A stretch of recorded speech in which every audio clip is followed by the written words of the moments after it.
Wow. You probably have to recap the last Yeah. something. Yeah, I do. Also, my mic is a bit. No, it's just me. Yeah. Long story short, we got DIREWOLF stickers, which are awesome. Oh, they're up here now. DIREWOLF stickers, which are awesome. So I get some of those out to my players from the previous season. We've done all the stats stuff for the actual campaign and made the system ready, so we're actually good to go there. I've started reviewing characters or looking through them, and I will get back to you guys with the next step after this weekend. Pretty much that. This campaign today is a one shot, or trying to keep it out as a one shot. Maybe we'll go into 2 sessions, but it is actually planned as a one shot. And it's on Foundry because I need to get used to the system. That was a pretty much recap. So, without further ado,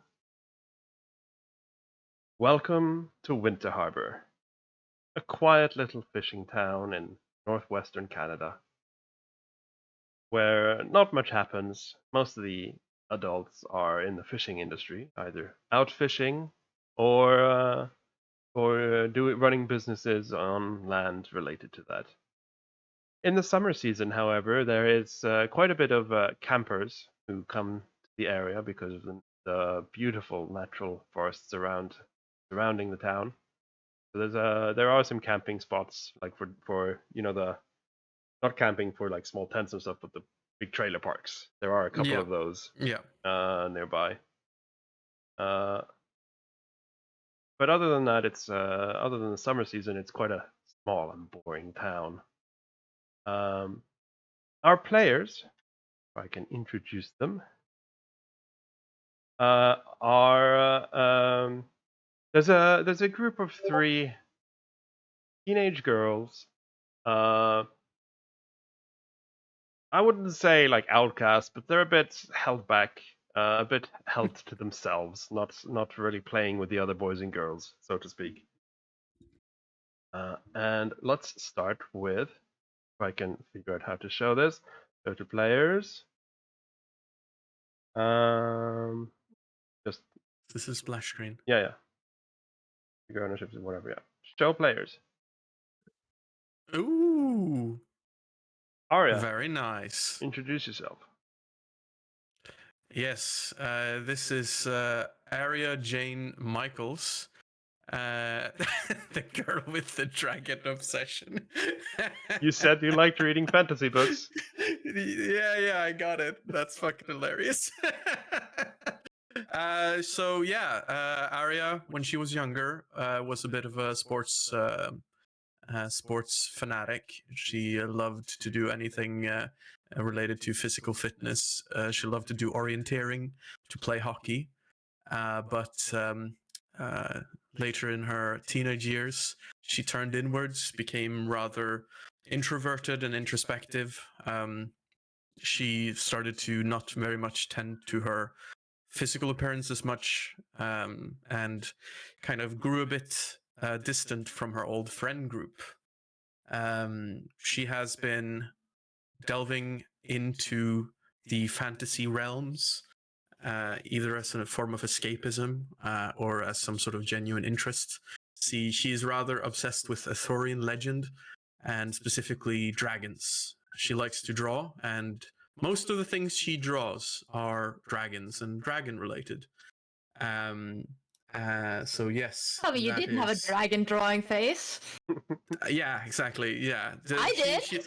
Yeah, exactly. So she doesn't draw horses like normal girls. She draws just loads of dragons. Yeah, she's very attentive to her friends. She loves to listen and kind of really be there with others.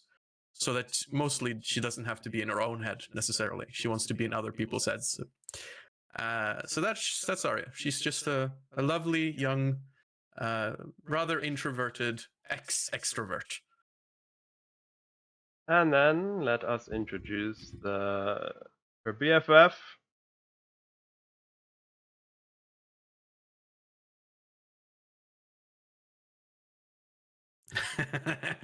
Nice. Yes, Maya Sawyer. Surprisingly entertained book. Yeah, sure. She is bioengineer. Okay. Yeah, she is a high schooler as well.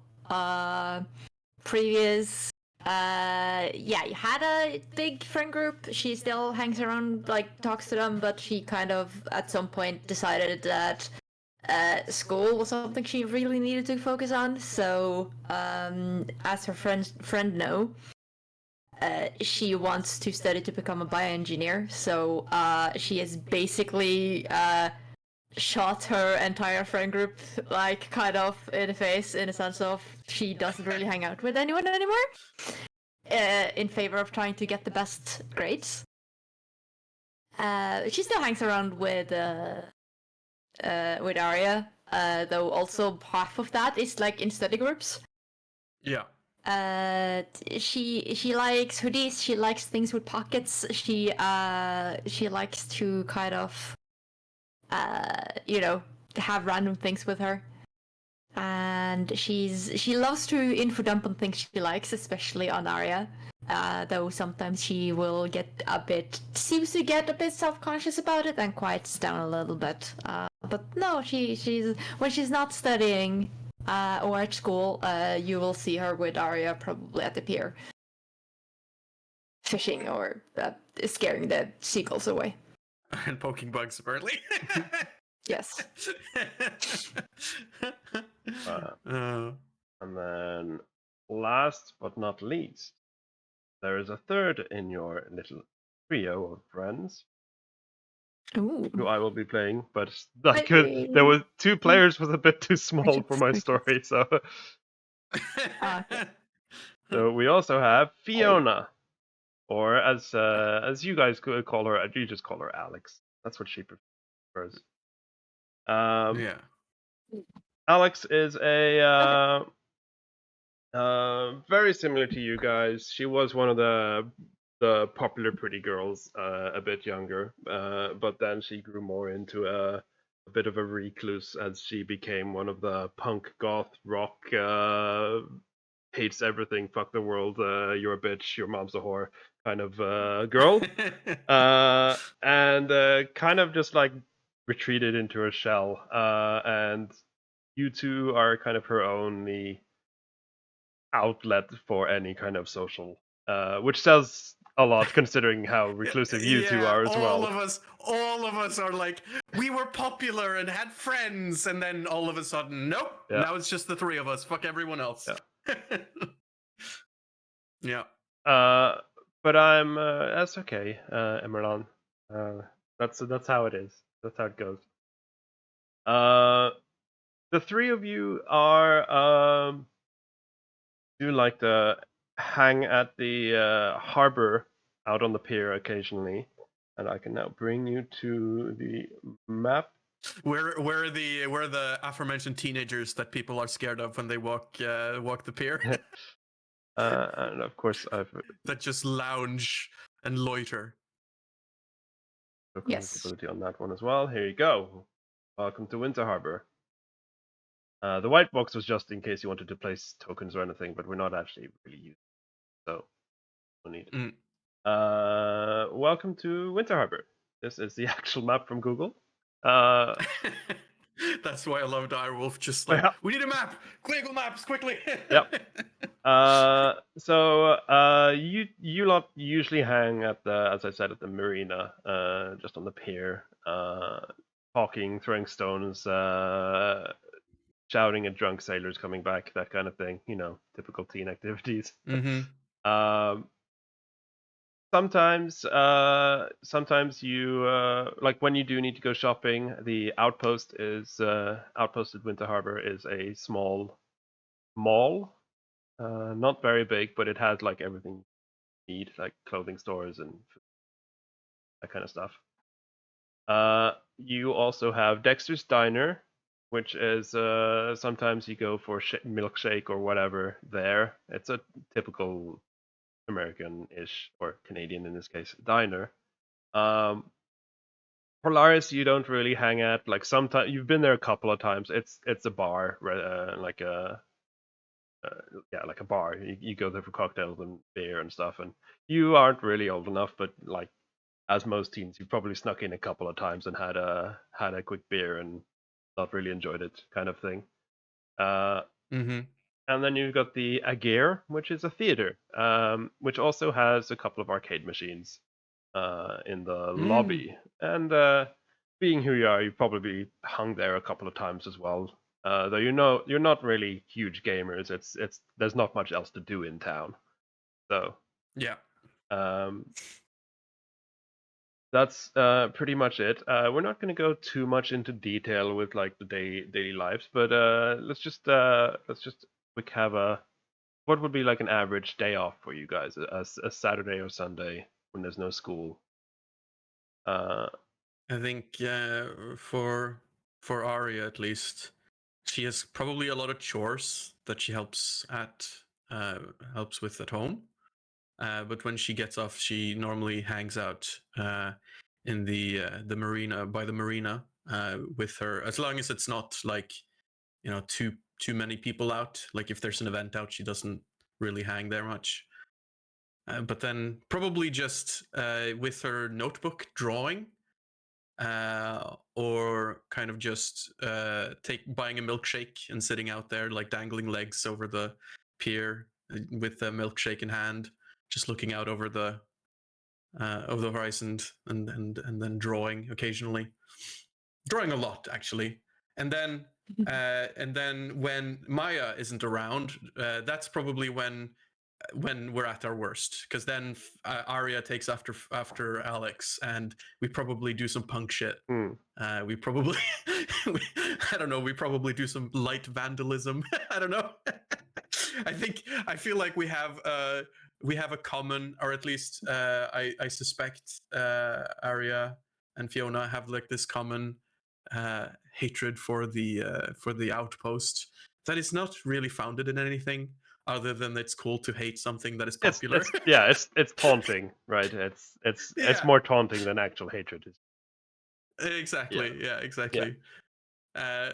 So yeah, I think Arya is the moment when Maya's around, it becomes a lot more calm and not so like, I don't know, aggressive to others. But yeah, I think she's bored a lot. I think she struggles with filling the vacuum that was sports for her. She always had some like meet to go to on Saturdays, but not anymore. I mean, she gets invited. She feels like going all the time, but she feels like she's turned a corner and can't really go back. So I think she's like wistfully looking at people playing football in the courtyards and just going like there's nothing stopping her from joining in. She just feels like she can't. Yeah. So yeah, I guess she kind of feels like a traitor as well. Like if she were to go and join, she's expecting them to all be like, "Hey, what do you expect? We're not welcoming you back," kind of. Yeah. Yeah. Exactly. She's very in their own head about it. Yeah. Yeah, Maya, she does helps out a little bit at home because parents are working.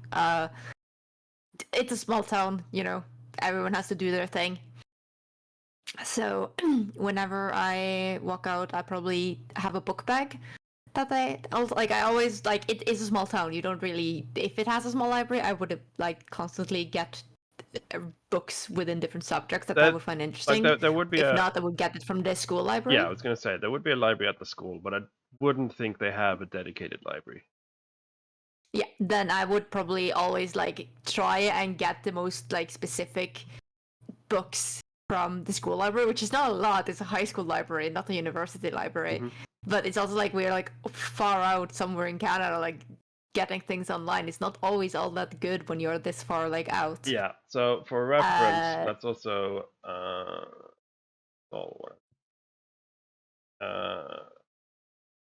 Winter Harbour, Canada. For reference, it is it is out in the middle of nowhere on the very west of British Columbia, Yeah, Canada. like okay, on the island west of Vancouver. God. Literally had a campaign. I know. The one I based this thing on in the same fucking island. I know. So yeah, as you can see as well, it's not like the closest bigger place is Port Hardy over here on the to the east. Yeah. And it's not Yeah. easy getting there either. Then usually you have to take a boat up to a small pier here and then drive through a small path or take a boat all the way around. Winter Harbour is very remote and hard to get to. Yeah. So yeah, no.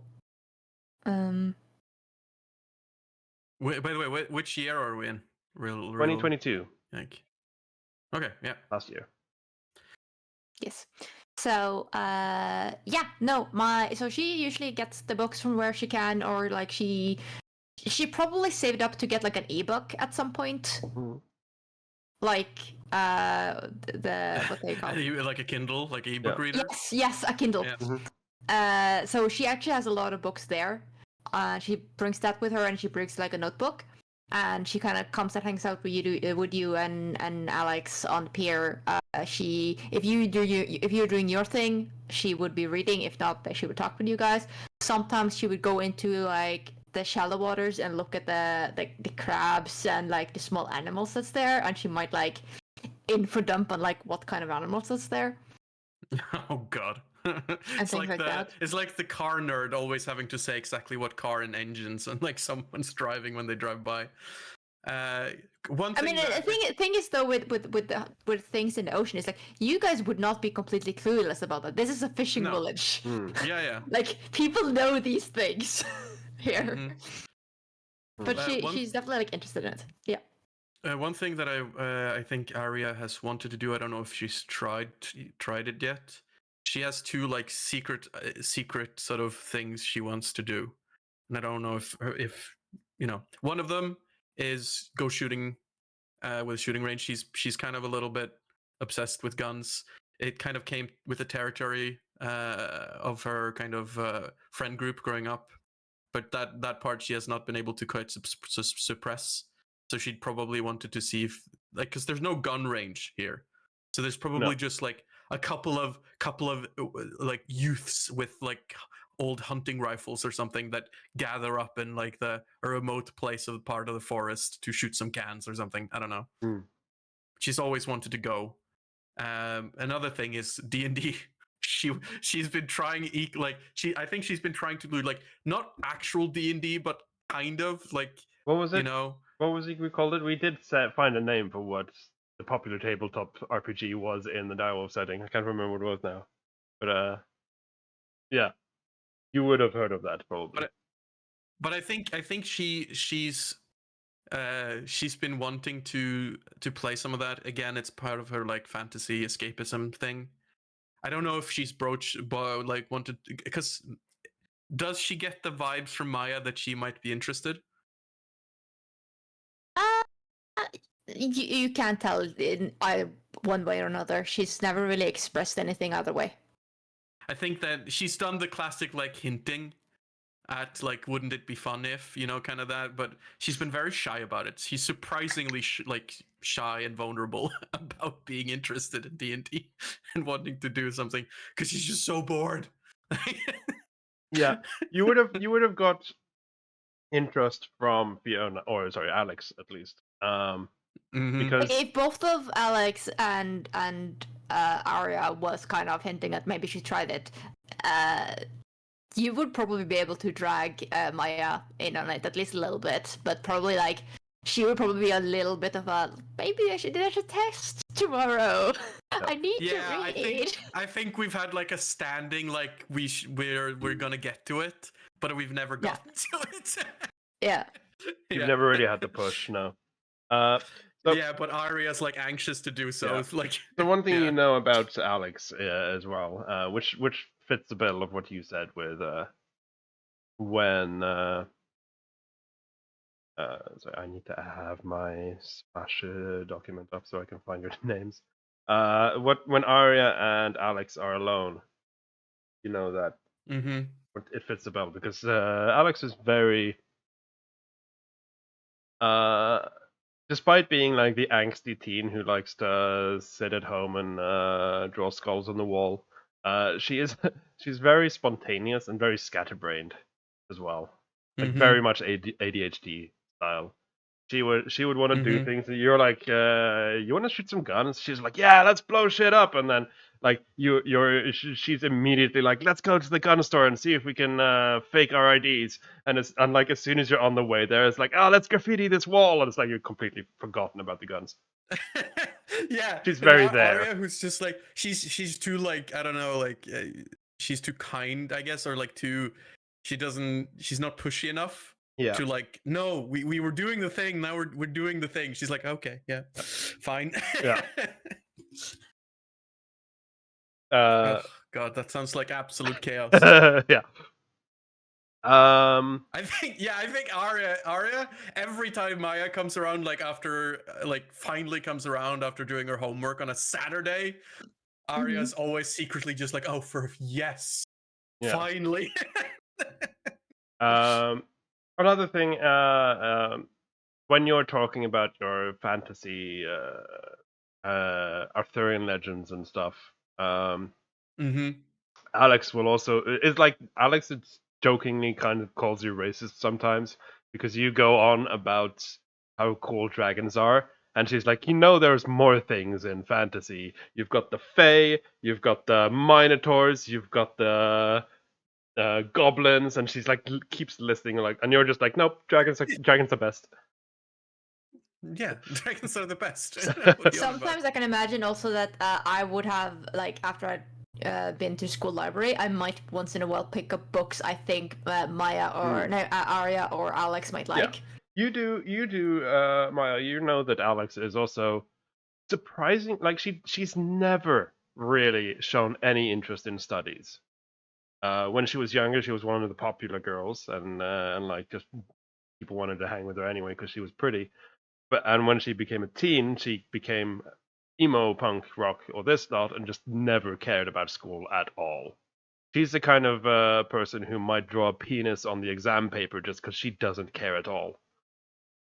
That's the kind of person. Yeah. Or she likes to pretend she doesn't care. Yeah, like, but that's the thing. No, she doesn't care about school at all. But when you sit down and talk to her, when it's just you two, for example, because you kind of bring her level down a bit. Arya and Alex is like a catalyst for each other. They make each other worse. But you two, Maya and Alex, you kind of bring her down a bit, and you notice that when you go off on your nerdy talks about stuff, you realize that Alex is like, despite not caring about school at all, she's very knowledgeable about like anatomy, like animal anatomy, insect anatomy, human as well. Like she just seems to know a lot of the Latin names for things and why insects have a carapace or the difference between a carapace and an exoskeleton. She knows this kind of stuff. It's just you don't know why. She's never really shown any interest. It's just like she knows it. And whenever you ask, it's like, yeah, that's gonna be so infuriating for somebody who has to study hard to get this information, for the person who just doesn't give a shit to have it innately, seemingly. Yeah. But it's also like, she doesn't really know much else. Like she doesn't know any of the chemicals or that kind of thing in like other science classes, but you have studied and know. But it's just like that's one of the things that you think is kind of strange about her. Yeah, a little bit. Though also, like, people have really weird hyperfixations. Yeah. So I might chalk it up to that. Yeah. As for all of your parents, Arya, your parents are Your dad is a fisherman. He has his own boat. A couple of people work for him, so he's a slightly more well off of the fishermen.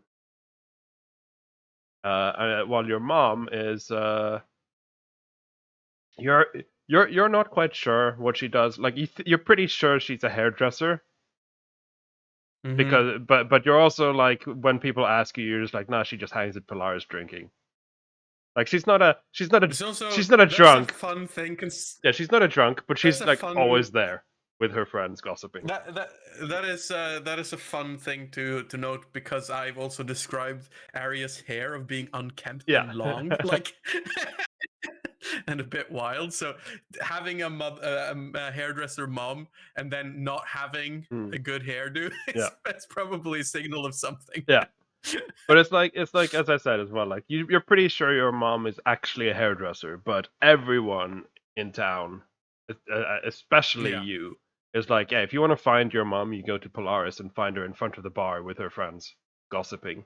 Yeah. Like she's never been like a mean drunk or drunk at all. She comes home and she's a bit tipsy usually, but like it's more like Mhm. she sits there with a cocktail and she has the same drink for 3 hours while she's gossiping with her friends. That's the kind of mom you have. I like to tell people that she's in her lair. Yeah. When she's in her lair with her subjects. Yeah. That's what I like to call it. Maya, your dad Mhm. is a forester. Oh. So he is sometimes he has to do some lumberjacking, of course, but most of the time he's the forester, which means he's going around marking like which trees are good to like okay to cut down, which ones have to be preserved, that kind of thing. He also protects the game and like maintains like when hunting season is on or off. That's his job. So like a park warden / forester kind of. And he actually works. This is maybe how you met in the first place, because he works in shift with Alex's dad, who is also the same. They swap places Mm. because it's a huge forest, so they can't cover it all on their own. So they take shifts basically, and they're long shifts. It's like your dad would probably be out in a hunting ranch, living there for a couple of months, and then Oh shit. he comes. Oh, that much, yeah. Yeah, like 1 or 2 months, right? And then he comes home. He lives in town, and he has a couple of months off, free. And while Alex's dad, Mr. Evans, is out. I have for sure bothered Maya to ask her dad for me if I could take my hunting license with him, or like get my hunting license. Like, Yeah, then honestly, Maya probably does know how to shoot a gun. If he's the forester that knows about gaming, she probably at least knows the basics of how to use a hunting rifle. Yeah, at least Sawyer. Yeah. Yeah. Mr. Evans, he probably doesn't even have a hunting license. He's more on the animal, like he's more on like maintaining it, and like yeah, he goes and checks how all the local packs and animals, herds and stuff are doing and stuff, but he probably doesn't have his own hunting license. He's more of a warden kind of. Okay. As for your moms, I mentioned Arya. Maya, your mom is a florist in town. Not much remarkable about her. She runs a flower shop. Sometimes she's at Polaris with Arya's mom, but she's not one of the minions, the subjects. She's just there sometimes. Like maybe on the weekend she'll go and meet them, but she's not there every day. Subject. Yeah. But otherwise, there's not that much remarkable about her. She's very kind-hearted, though. she's the kind of woman who would bake her own bread and give it to the neighbors instead of going to the outpost to buy bread. She's definitely also the one that like if invites Alex and Arya onto Yeah. it, like home to dinner or something. Yeah. I think that's probably a big reason why we're still friends, because you know yeah. when you have people that go introverted together, the mom Yeah. forcing us Yeah. to kind of Yeah. stay together, Yep. even after all of that. Yeah, Probably. And Alex's mom is a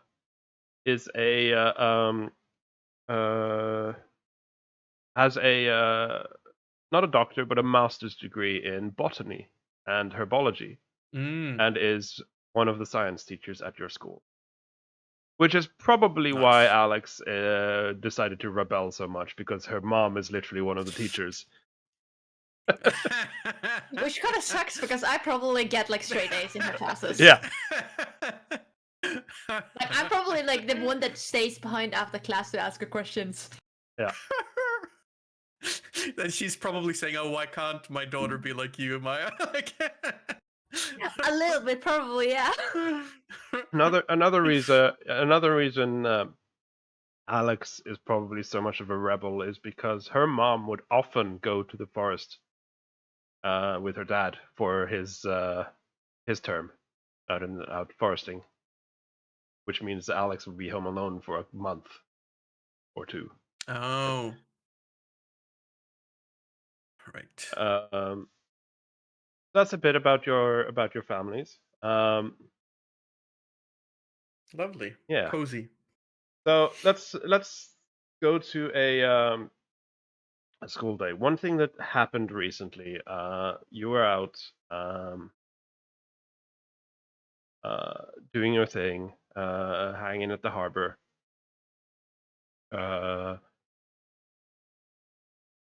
Arya decided to question about the shooting range again, and obviously Alex is like, "Yeah, let's do it." You can't just say that and not do it, okay? I've been talking to you about this for months now, okay? If we can't find one, we gotta set one up in the forest. Maya, did you ask your father about, finding a place where we can stay, a bit farther off? Did I? Probably not, because I don't think you sound that interested It's in bullshit.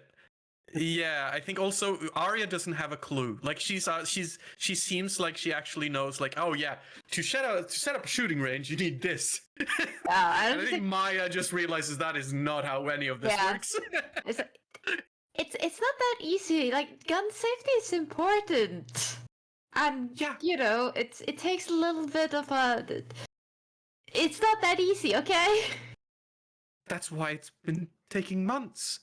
Yes, and it's hard to get the license. If we get caught by doing that, it's not good. It's fine. It's fine. Who's gonna care? People shoot guns in the forest. That's what forests are for, shooting guns. So there's no problem. I think we'll be fine. Gonna disturb the life out there, Yeah, but that's why I'm asking your dad. I'll ask when he comes back. Okay, he's out. Okay. So Alex is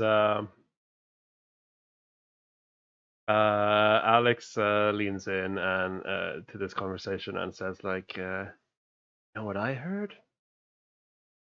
Huh. I heard old Eagle Man, which is a nickname you guys call for. His name is probably Eagle Upon Hill or something from the Indian Reserve. Yeah. It's not a big Indian reserve, but it's more like almost like a tourist thing than an actual reserve because it's so small. But there are some Native Americans still living there. So she says, "Old Eagle Man, I heard he has some rifles from the Civil War hidden in a stash." No, don't do that. No, I know what you're thinking. No, we're not doing that. Arya just begins to like, Guys, no. We could I'm probably allowed on the borrow some property. gun Remember, off. my grandpa was an Indian. I can get in there. And Maya, your father's probably got some gun oil we can borrow, right? I'm sure we can fix up the No, guns. I have no idea what that is. Nope. What sort of Don't know that at all. Okay. Shit. She clearly knows. You see that Arya is just like starting to put things together, like a plan is forming in her head. No, guys, we Okay, have where an did you say exam they next were? week. No, I'm not It's saying it. It's fine, Maya. It's fine. We'll get your mom to get us the tests, right? I kind of look towards Alex. You fix that, and then we'll fix the guns, and then we'll have some fun. Just like sighing really heavily.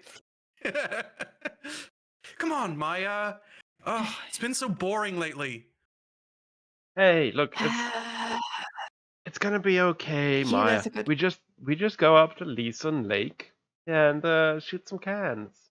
No one's gonna get hurt. Exactly. Yeah. It's far away from anything. No one's gonna hear anything, and it's fine. It's fine, Maya. It's fine. You guys are gonna go up there with or without me, aren't you? Yes. Oh no, we would not. We Alex just Shut says up. yes. Alex, Arya just goes. Arya knows that it's like a trigger. If we start like ratting up together too much on this, that's gonna cause a problem. We need to kind of chill down. Alex, like put not crosses her legs, but like puts her knees together, and like tightens up a bit and pouty mouth, kind of trying to look as cute as possible. Looks you straight in the eyes, Maya, and says, Not "Safety working. safety in numbers." Not working. It's totally Arya working. leans up from the other side, like up against, so that we're like both up against you on each side.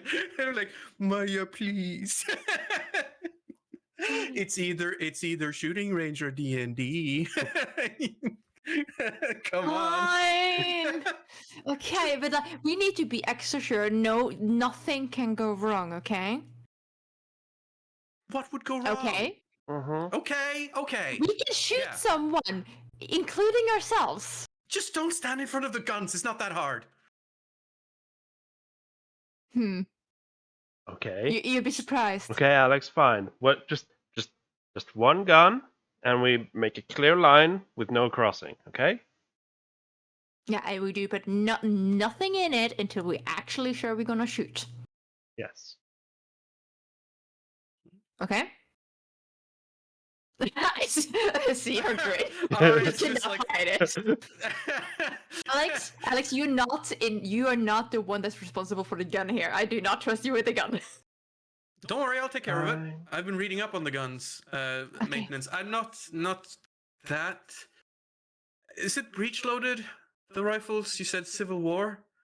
I have a fucking license. I'll take care of that. Okay, let's go. Yeah, but I don't think that covers those type of guns. It just sort of makes fun of you as we walk. I think they're the kind with like the thing sticking out, the lever on the side. Oh, lever action. Yeah. Okay, yeah, cool. Have you ever held a gun in your life? Those are so cool. Not really. No. First time for I wonder if they everything. have, like pump action rifles. You know the. So you start heading up the harbor towards Victoria Avenue, and then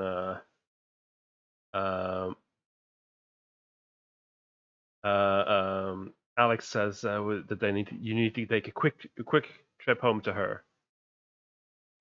You go up Thompson Avenue to her house, Evans, and she very quickly gets changed into something that is not quite as punk, a bit more practical clothing. Yeah, it's very like you can't remember the last time you saw her like this, but she's wearing like normal trousers,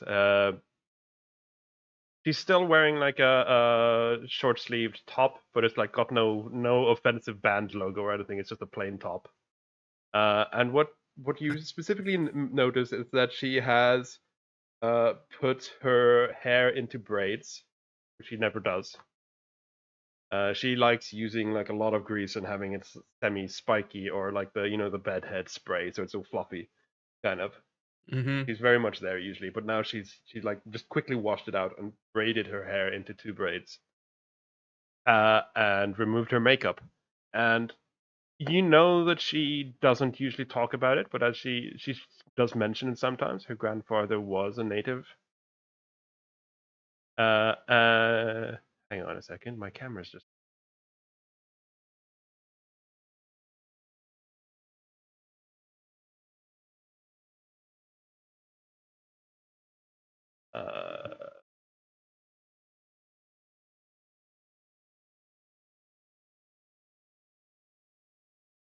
Yeah, no, it is because I can see no sound from you.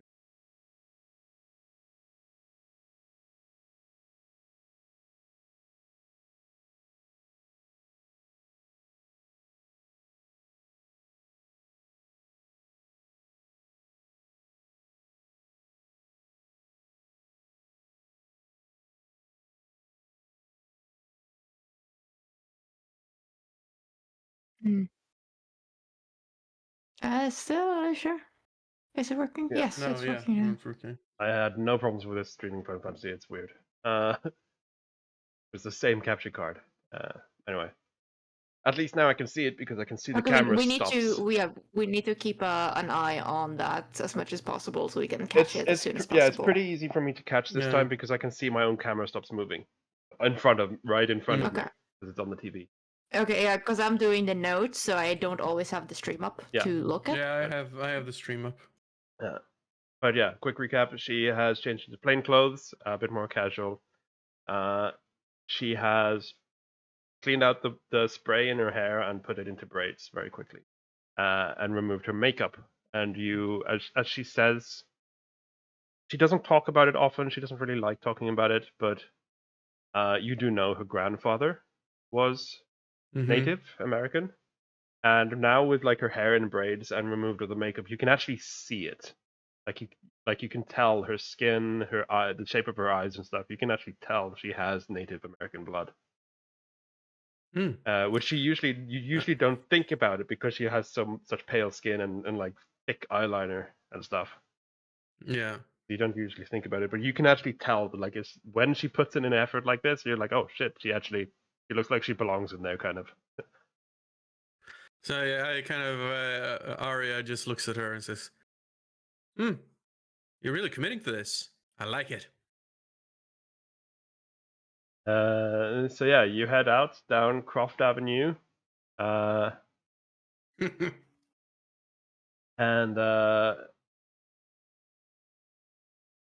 you get to the road in to the reserve, and there's a Native American there who greets you all, kind of asks what you're going to be doing there, and she speaks in.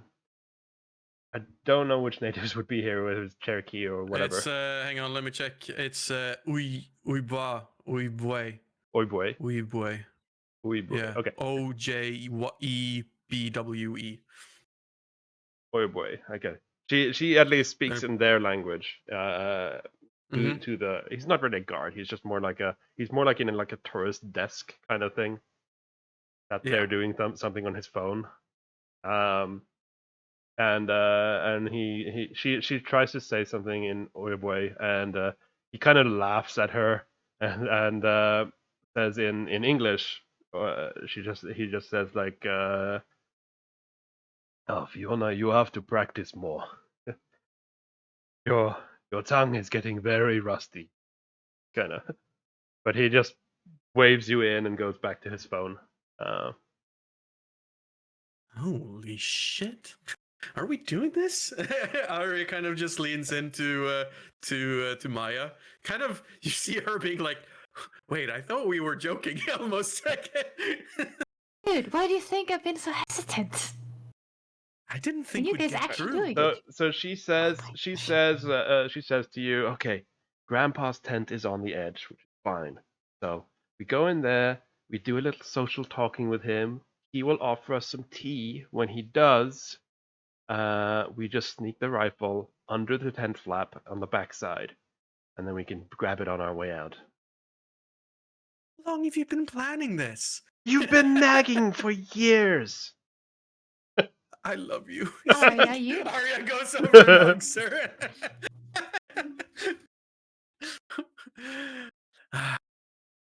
And she sort of holds her shoulders and says, "Okay, let's do this."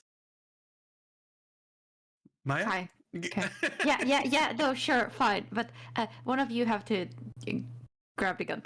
I'm not comfortable doing that. Okay. Fine. I guess. Fine. What do we need someone to stay outside to take it? No, No. I can distract. We just Okay. put it under the flap. It'll be on the outside because it's tense against the edge of the camp. Right. Yep. Cool. Okay.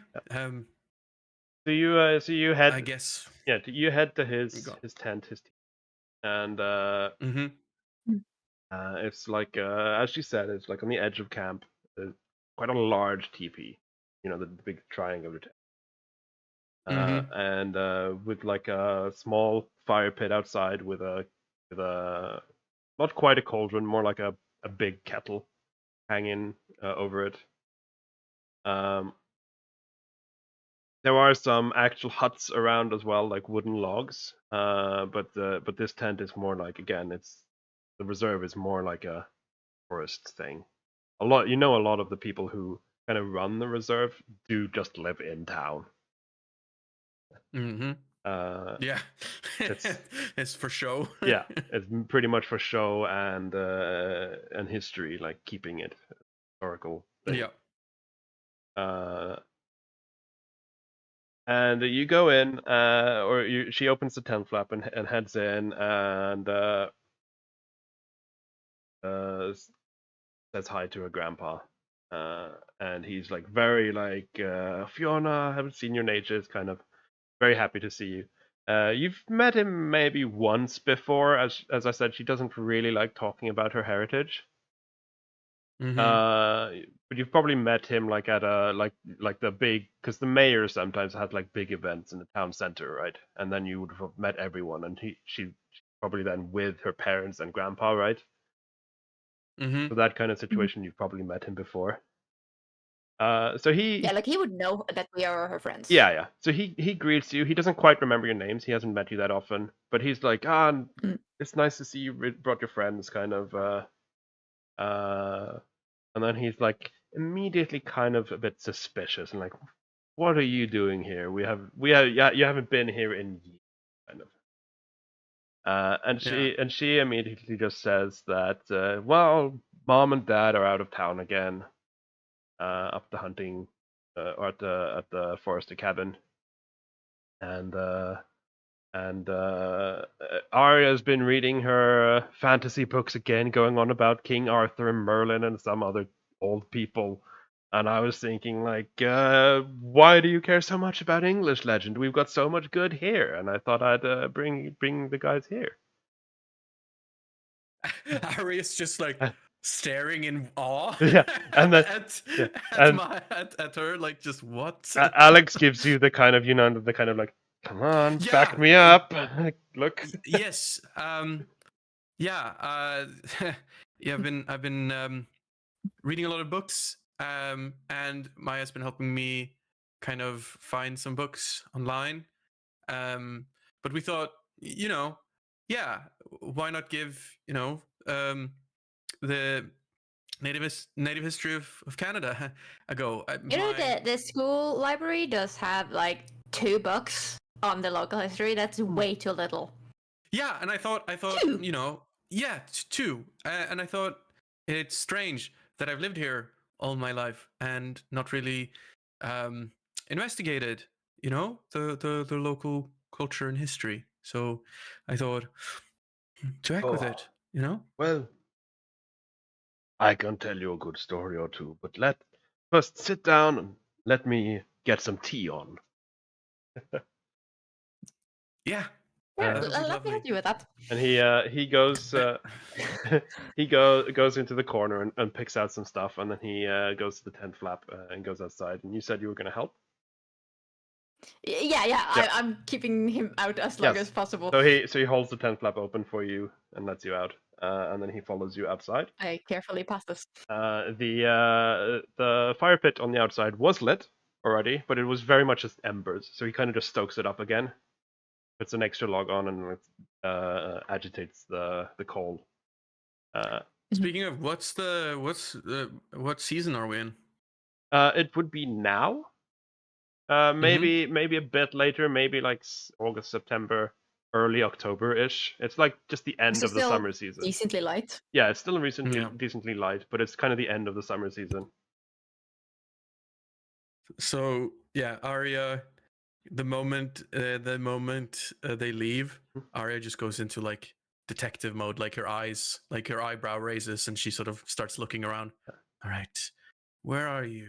You see Alex is just smiling a bit, kind of like humoring herself, just watching you.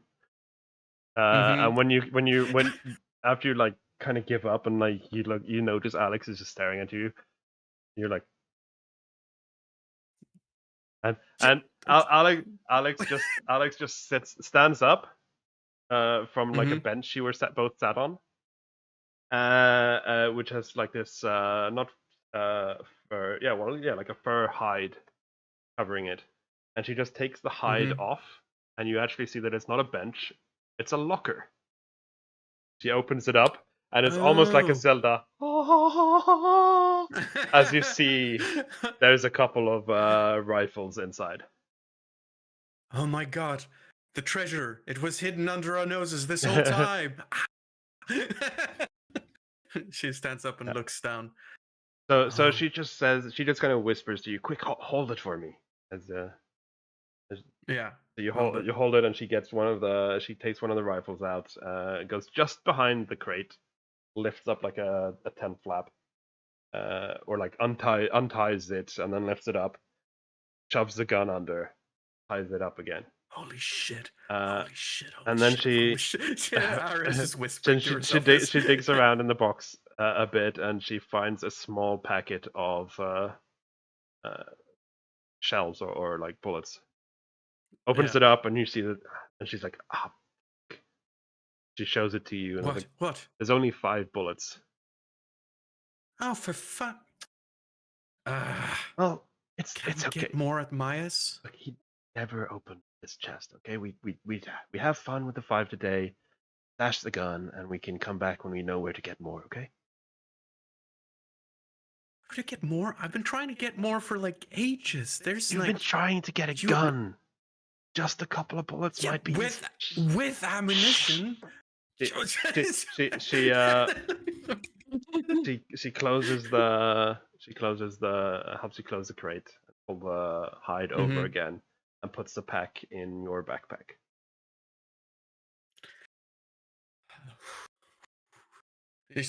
Arya gets a little bit like flustered, almost like a bit stressed. Her cheeks started getting flushed and red, and she goes, "Oh shit!" Sorry. Let me carry that for you, and you can hear me outside as I'm coming. And she I'm being a little bit extra loud.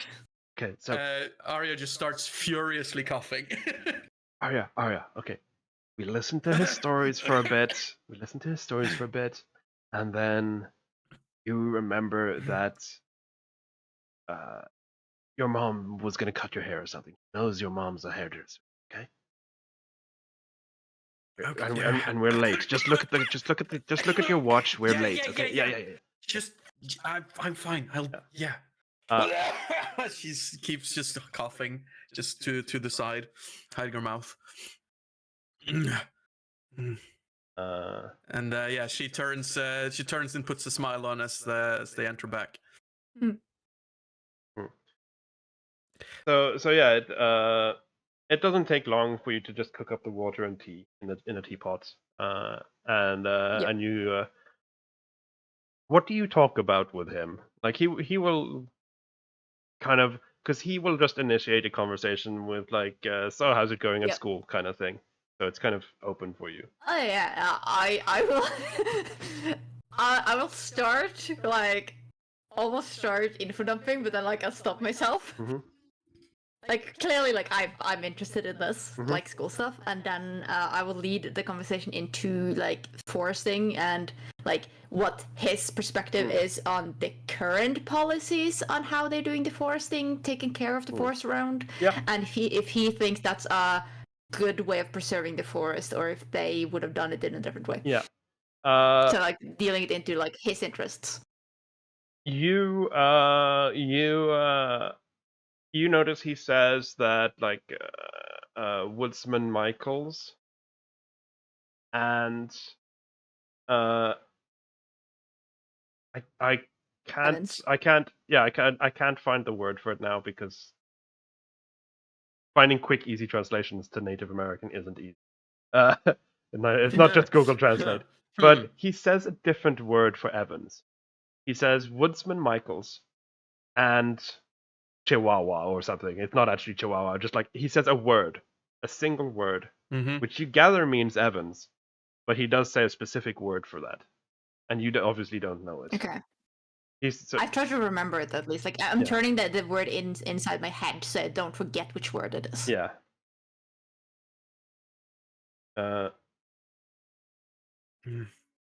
Like we don't actually need to know it in real life. I just like my character is going to try and remember the word. Yeah.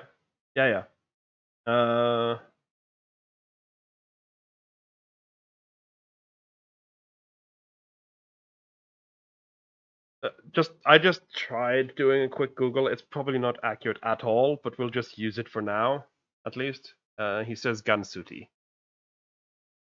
So he says then Woodsman Michaels and Gansuti, he thinks are doing an excellent job. They care very much about the health of the nature spirits and that the trees are doing well and not overforested, the animals are flourishing and not overhunted, that kind of thing.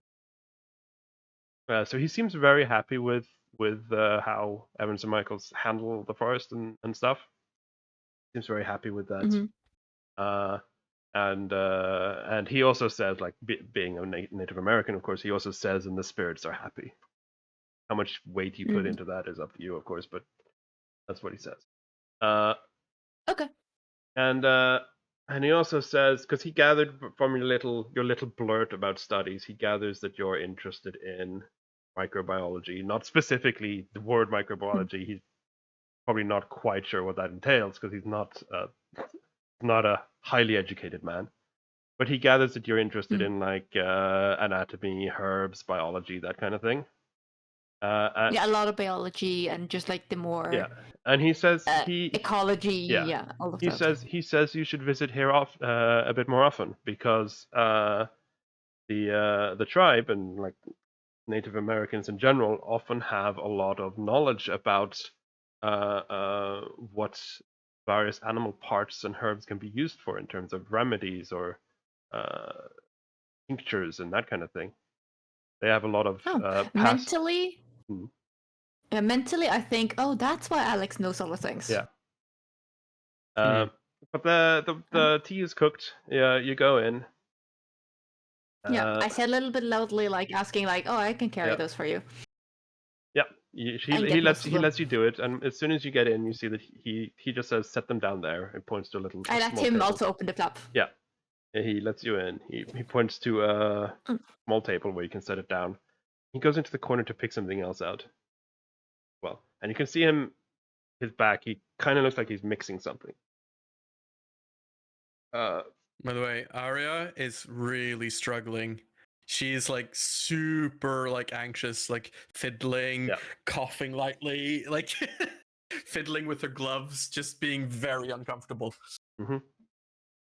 So yeah, you he on the way in, he lets you just like he's basically just says that you can pour it out already. There's cups ready. Yep. I do all of those things. Mm-hmm. I do still glance at the other two. Yeah. Alex immediately takes her cup and starts blowing on it and sipping on it. And then it says, "Oh yeah." And you hear her grandpa just over his shoulder, "Language." I think. And then Alex kind of turns to the two of you and quietly mentions like he picks the tea and he grows and picks the tea off. It's delish. Kind of whispers. Oh. Arya's just almost like shivering Yeah. now. So the moment she gets her tea, Mhm. she just like takes it all down almost all at once. It's She does not seem to Yeah. care. She just takes it all like. it is very very rich in flavor. Oh. It's great because it's oh my. It's like Oh. standard tea leaves, but it's extra strong flavoring, and it's also mixed with a bit of spices. Mm-hmm. Not like strong, burning like kebab spices or anything, but like flavoring, yeah. like cinnamon and that kind of thing. Oh, cinnamon Yeah. and tea. Oh. And it is as she said, it's very good tea. Yeah, I think she feels Oh, like yeah. she disrespected the tea by drinking it so quickly. So that also makes her feel bad. So Yeah. she is not having a Alex- good time about herself right now. Yeah, Alex sees this and quickly pours you another cup and like just points at you. Sorry. Uh, And then she starts nursing it. Also, you guys are so giddy. Well, I'm Yeah. just sitting here like I was the one who was the most emotional against this. Yeah. And I just I'm the one doing the best. So he turns around and I want Maya to roll a d20. Oh boy. So in chat, there's just at the bottom there should be some dice icons. Just click the 20 and then click roll. Oh damn. Nice. Yeah, you notice that as soon as he turns around and sees Alex and Arya like sat in the corner, like halfway like pissing themselves, halfway snickering and laughing as well. Yeah. As he notices, you can see he like stops for a brief second and winces at the two of them, and then acts as nothing as he comes forwards, holding a peace pipe. And he says, Huh. "Well, the three of you are still not quite of age, but I mixed a weak one for us. I think it's time you learned our traditions." As he Arya just starts coughing again. as he sits down opposite the table with you, lights the pipe with a lighter. He's not completely old-fashioned with a lighter. He lights it. Yeah. Takes I seem very interested in it, though. I'm actually interested in what kind of things he mixed in there. Yeah. Just like specifically what kind of things, but I'm not saying anything. Yeah. So he takes a puff and then passes it first to Alex, of course.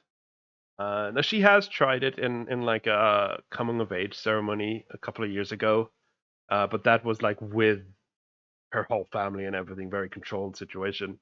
This is the first. You can tell that she's like she holds it like, "Are you sure?" kind of thing.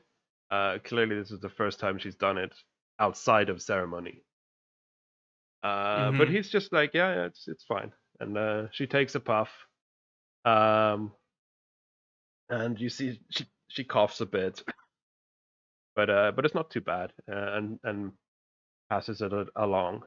And he starts explaining like the historical meaning behind the peace pipe and stuff, which I'm not going to go into detail of. It's very normal Native American reason. Want to curious, you can Google it. I'm not going to go into too much details, but he starts explaining this, like the significance behind it and stuff. Which actually kind of interests you, Maya, because he explains that like the herbal mixtures and stuff are meant to like heighten senses and awareness and make you closer to the spirits, kind of thing. You understand basically like when it's your turn. First, it would be Arya. I guess you puff. Yeah, I think she's just like this might be some weed shit or something. I don't know. I need something to calm myself down. Yeah. So she sort of partakes. Yeah. Maya. Yep. Yeah, I get peer pressured into it, so I'm gonna do it too. So you've probably tried something similar before, because Alex has probably managed to get a hold of a single joint of weed at some point, and you do notice there is definitely some weed in this peace pipe, but it is also more than that. You can't quite place the herbs, but there's more like taste to it, kind of. But you can also tell that it is, as he said, it's very weakly mixed. And he starts telling some stories. We're not going to go into too much detail, but it does calm you a lot, Arya. The mixture of the pipe and also that he starts talking about mythological creatures of the Native American sort. So he starts talking about like great eagle spirits and basically a phoenix type figures, right?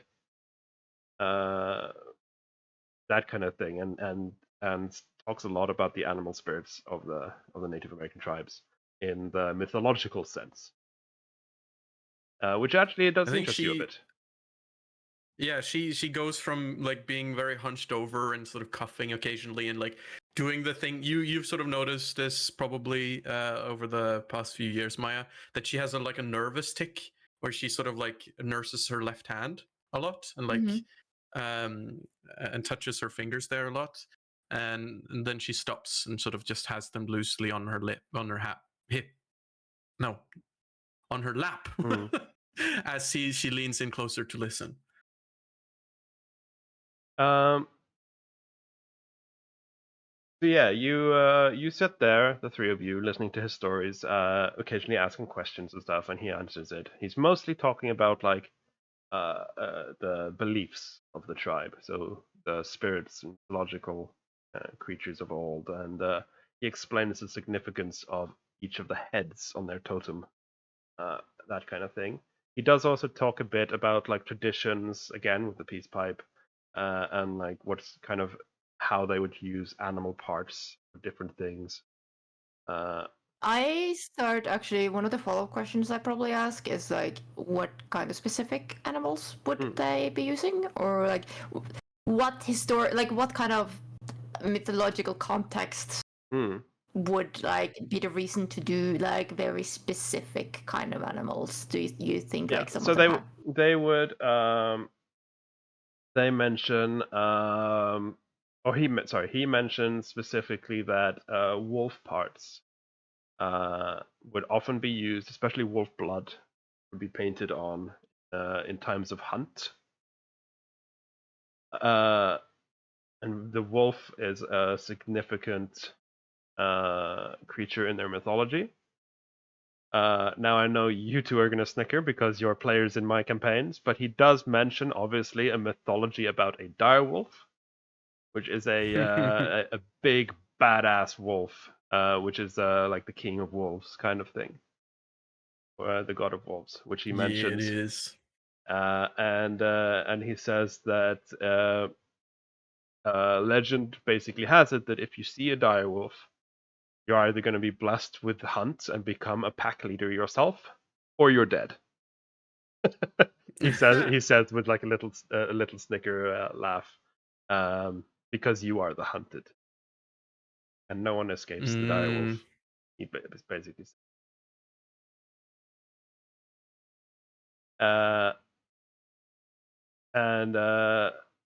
If when you three kind of like laugh at his little joke, it was like, oh yeah, if you see a direwolf, you're either blessed or it's gonna eat you kind of thing, and you snicker a bit, and he kind of, with a smile, still kind of joking, lifts up his arm and shows a huge gash, an old scar. It's long healed, but it's an old long scar along his arm, and he says, "Oh, I don't lie. Not even I could escape," he says, and Alec is like, "Yeah, sure."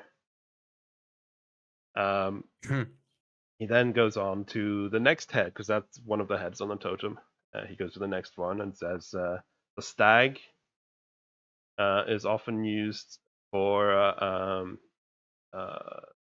to represent the tribe and family, which is why the stag's horns are the top of their totem, and they often wear the stag hide with horns during, like the chieftain would wear that during ceremonies, as like the leader of the tribe. He mentions finally he mentions the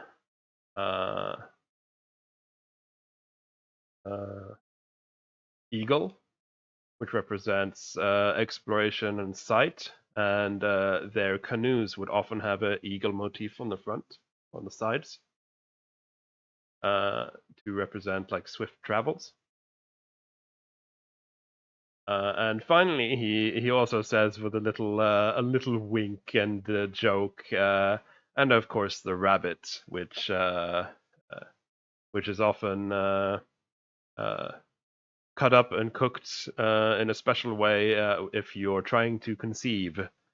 And the three of you kind of blush and don't want to talk about that kind of thing. Like,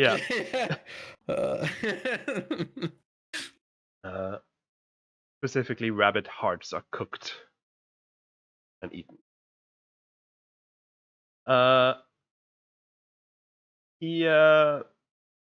He starts rambling on, and Arya, you notice that like Maya, not Maya, Alex is kind of nudging you and like hinting at your watch. Shit! She was so engrossed in the whole situation. Sorry, sir. I have an appointment with my mom. I need to get to very soon. I just lost track of time. The stories were great, especially that one about the direwolf. We need to talk about that one later. Alex is just like, oh shit, that was now. Very unconvincingly. Language. I mean, he totally disturbs my tea. Yeah. And then I go, yes, that was now. Yeah. I haven't even, by the way, I forgot to look at my clock when I started saying Yeah. this as well. So I do. I do like, yes, that was now.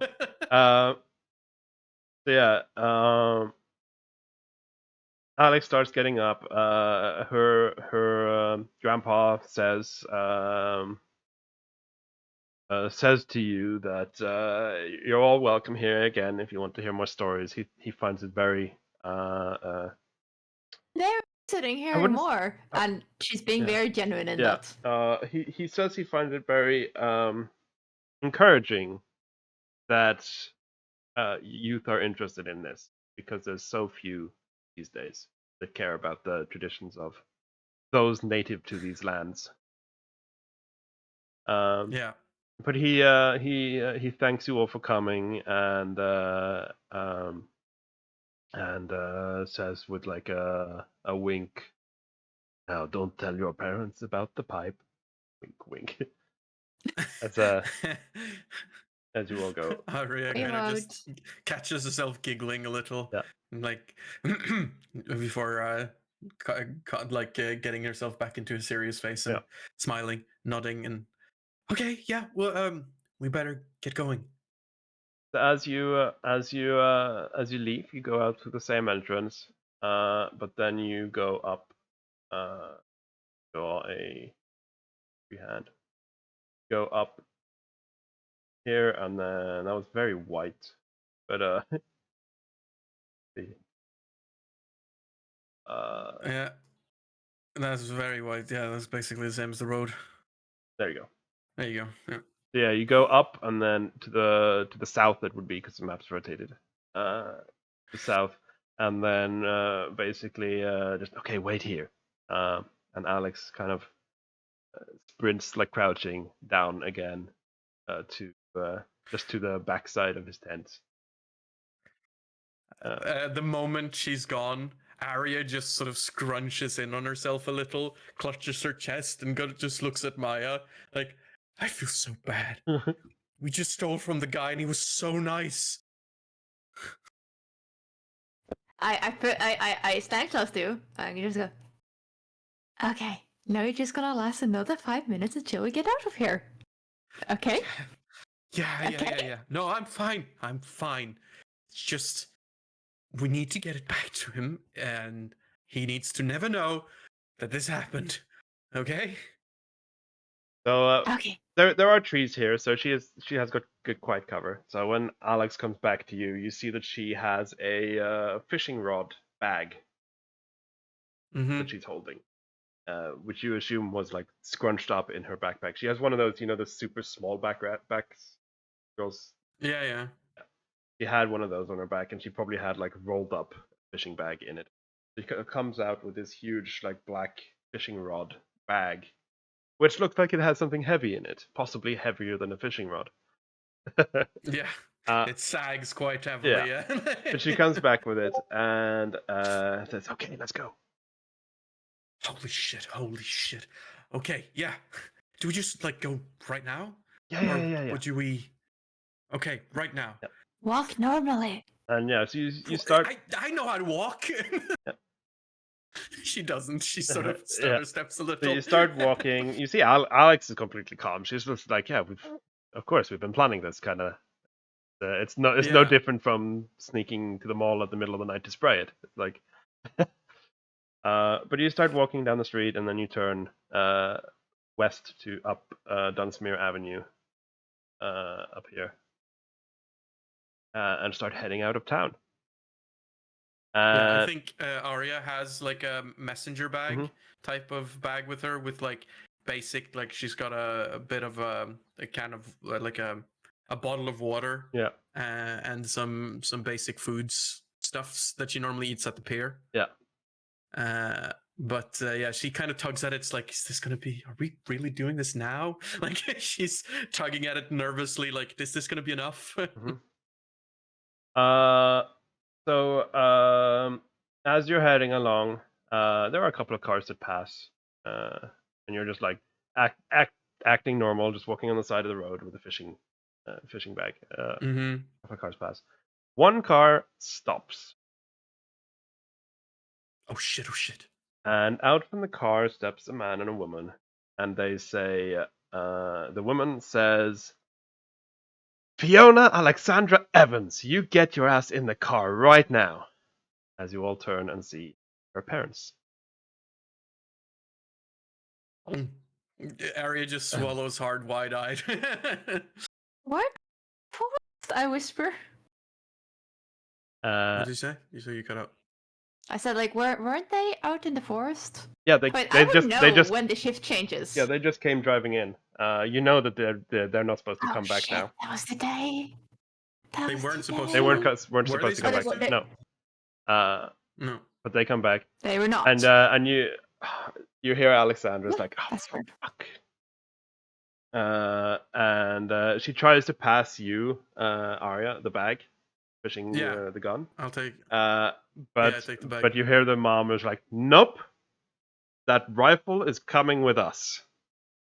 Your grandpa has a phone, you know. He's not that old." Shit. Arya just sort of looks down onto her feet, just like a fucking kid having been caught. Yeah. Like. Alex basically has no choice. She gets scolded and put into the car. Her mom turns to you two and says, "I have called your parents to go home and explain yourselves." And they Hello there. hello, Lemur. And yeah, and then they drive off. And with that, we're gonna actually take a quick break. Sorry for just popping in, Lemur, but it is break time.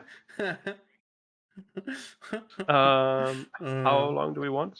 I don't want a too long break from my side. I don't need more than 5 or 10 minutes. Yeah, I'm fine with 5. Yeah, let's do a 5-minute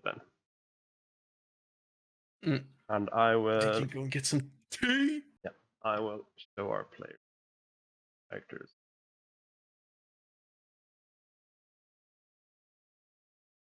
For clarity's sake as well, they are AI generated. The people, actual characters, I put them together obviously. Actual people are generated.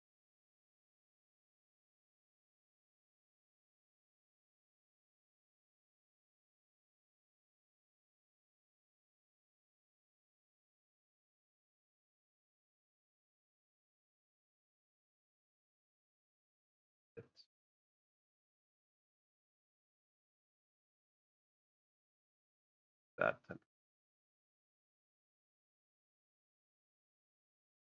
yeah, quick 5-minute break, and then we will be back. BRB.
Right, I'm back.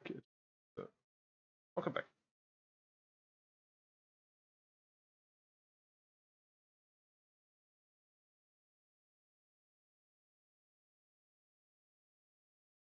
Apathy.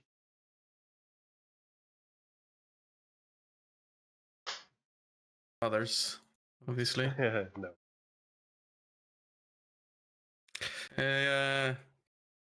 Really like the images, man. The splash images. Did you have? Because I know you the AI generated the images themselves, but what about like the backgrounds and the So sort of yeah, so that kind of thing? the characters were generated, and then I did like levels and balance and contrast on them. I forgot to do it on Maya, but Arya and Alex have a slight gradient overlay as well, so the colors match the background. You can see it clearly on Alex because she has blue and purple skin. Yeah. It's also on Arya, but it's not as visible on her. Yeah, I noticed. It is more visible on the first version of her I made. What is the first version of her you made? I'll send it on Discord.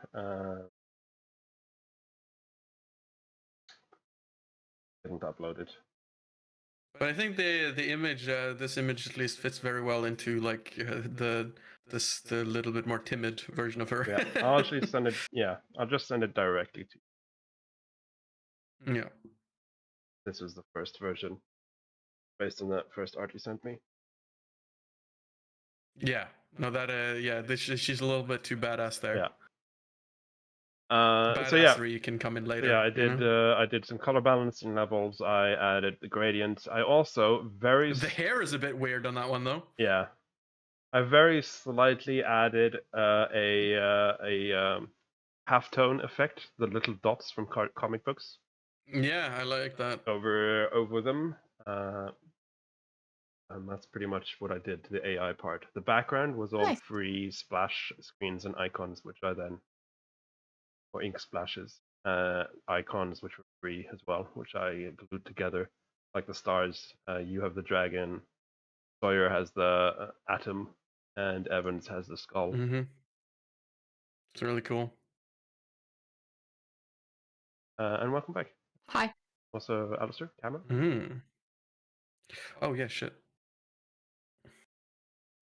There you go. Right. Now you need to just fix stuff in the. No, okay, it's back. It's It back. should Sorry. be back, yeah. Yeah. Yeah. The stream was just lagging a little bit Yeah. compared to when I heard you. Yeah, I was just quickly talking about what I actually did to the images, the art pieces. Yeah. Mm. 'Cause, yeah, the character was generated, but I posited it off.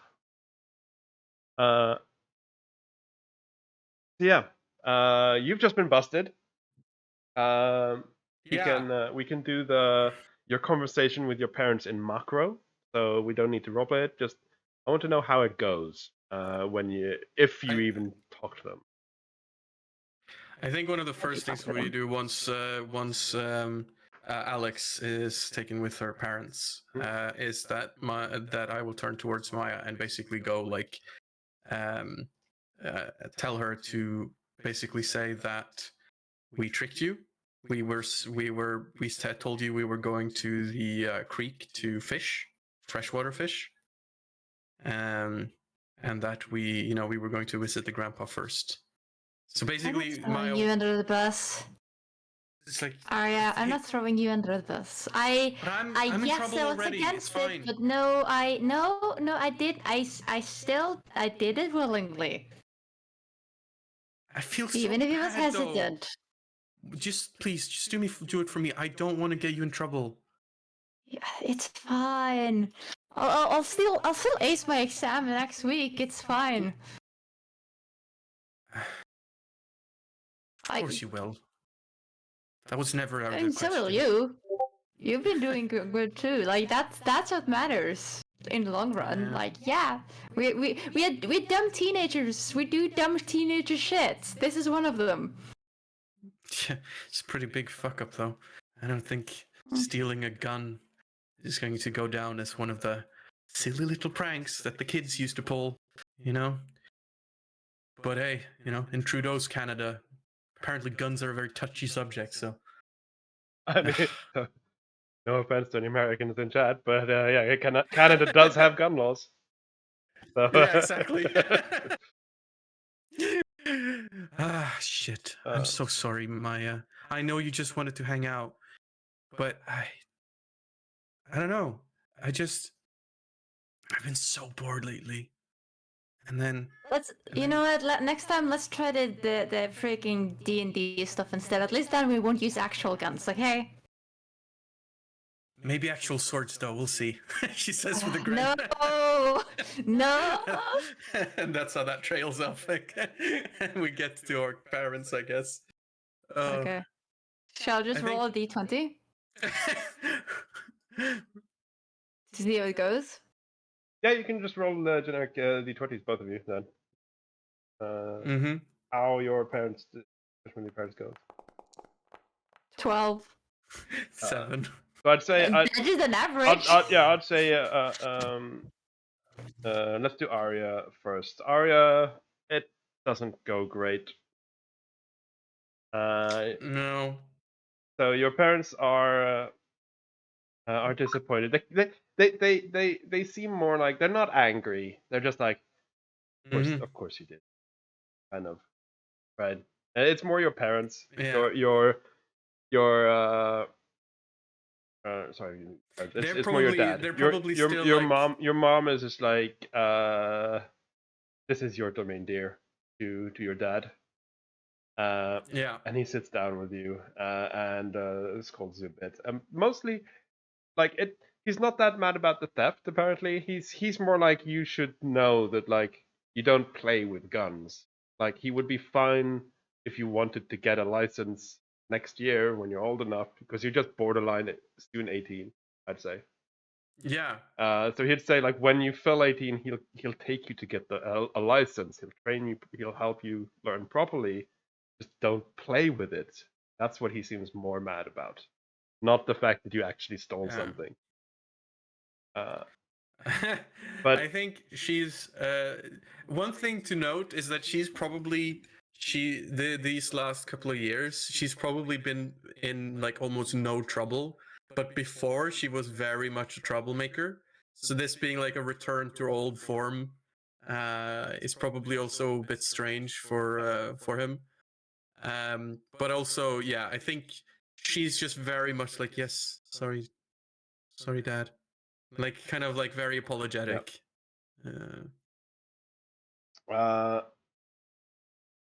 So he basically says, you're basically grounded the next day. It's Saturday, so you're Mhm. basically grounded on Sunday. But obviously you're going back to school on Monday. Yeah. So he just says, tomorrow you're helping with chores, basically, the house. I always help with the chores. Sorry. He does. She catches Yeah. herself. He just like the dad kind of like looks down upon you, kind of Yeah. like doesn't say anything, stone faced. Yeah. Maya, for you it goes a lot better. Your parents are you're a lot more talking to your parents, I think. Yeah. A lot more on terms and like connect more with them. So they like they've obviously heard because Miss Evans had called and obviously has Mrs. had called and explained. So they obviously already know what's going on. But they just like when you come in the door, your mom has got like a cup of tea and you can hear the bubbling of dinner is being prepared. And she's just like, let's sit down, dear, and tell me from your perspective. And again, we do this in macro. No need to roleplay. Yeah. But that's the kind. Your mom wants to sit down with you and talk through it. There's no yelling, no scolding at all. She just wants to know your side of it. Yeah. Yeah. And I don't blame Alex or Arya. I'm very much like, it wasn't my idea, but I could have stopped them probably if I tried. Mhm. So it's still my fault for going along with it. Your mom and your dad comes in and pipes in occasionally. He's also very understanding and like trying to find your It's side like, of it. there's nothing to do here, okay? If we had something else to do, other than sitting at the harbor all day. Yeah, good. So yeah, they say that they're very understanding, and they understand that it's a small town. You have no outlets, of course. Like something like this was bound to happen eventually, and your dad actually acts like he talks to your mom and like, should we just say it? Yeah, let's just say it. I think it's best for you, honey, that we just say this. And they basically say they were planning a bit of a surprise vacation when winter holiday comes up in 2 months or so. To take you to Vancouver to meet some distant relatives, and you've been looking forward to it. Like obviously you don't know about the vacation, but you know of your relatives in Vancouver, and you know that like you haven't seen them in ages. You love them. They're like, you're very close with them. They have very similar interests to you as well. So you know that like you've wanted to visit them for ages, and that when your parents now say they were planning this in a couple of months to go there and visit them, it kind of excites you instantly. Yeah, no, I hug my parents from that because like the kind of knee-jerk reaction jump up hug. Yeah, and you also realize that like from the way the conversation went, like they realize that you have no outlets in this town, and that's why they were planning this, because they know that you can go talk to your cousins and stuff about everything, and because you're very similar to your cousins, personality and stuff. Yeah. So you realize that they've been like planning this, but because of this recent outlet, they realize that you should probably know that there is coming an outlet soon where you can go and relax with your cousins, and they I do say sorry one more time about the incident. Yeah. So you're not quite grounded, but you basically just get you should behave until the vacation, kind of. Okay, I will. I promise. And then after the vacation, you can go wild. um. So yeah. We're just gonna skip the next day, the Sunday, where you're whatever you're doing then. Obviously, Michaels, you are grounded, helping out with the house, fixing some stuff. Mhm. Sawyer, you're probably studying, I guess, as you usually do. Yeah, we had an exam or something, Yeah. a test or something the next Yeah. week, so probably like no one to hang out with, so I might as well study. Yeah. It's probably But I'm like also you probably say there's actually an looking up a exam little next bit week, of and the. sorry, you say there's an exam But probably next week, and you've been saying to your friends that there's an exam coming up. But knowing you, that is probably the exam before the vacation next month. probably, to be honest. Though I actually probably also are looking up online, just local history and like the local beliefs on the tribe and Yeah. stuff. Yeah. That I can find online. Yeah. Because I did actually become interested in what their grandfather was saying. Yeah, exactly. So on Monday. Question. Yes. I think Arya would have immediately after talking to the parents like called Fiona. Yeah. To check on her. Yeah. So you call Alex, and she's kind of, you can tell she's in a mood. She's extra grumpy, Mhm. and she's been grounded, and apparently she's been grounded for a week. Homeschool. With homeschooling. Yes. Oof.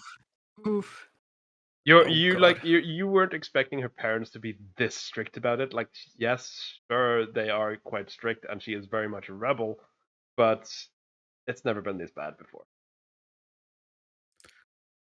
Yeah, I think Arya feels super bad, and it's like, is there anything I can do to help, or, you know, She's like, anything I can say to your parents?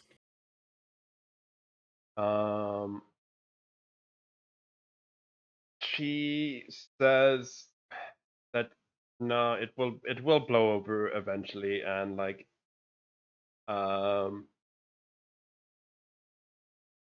she tries to put it on herself as well. She says it's not your fault. Like,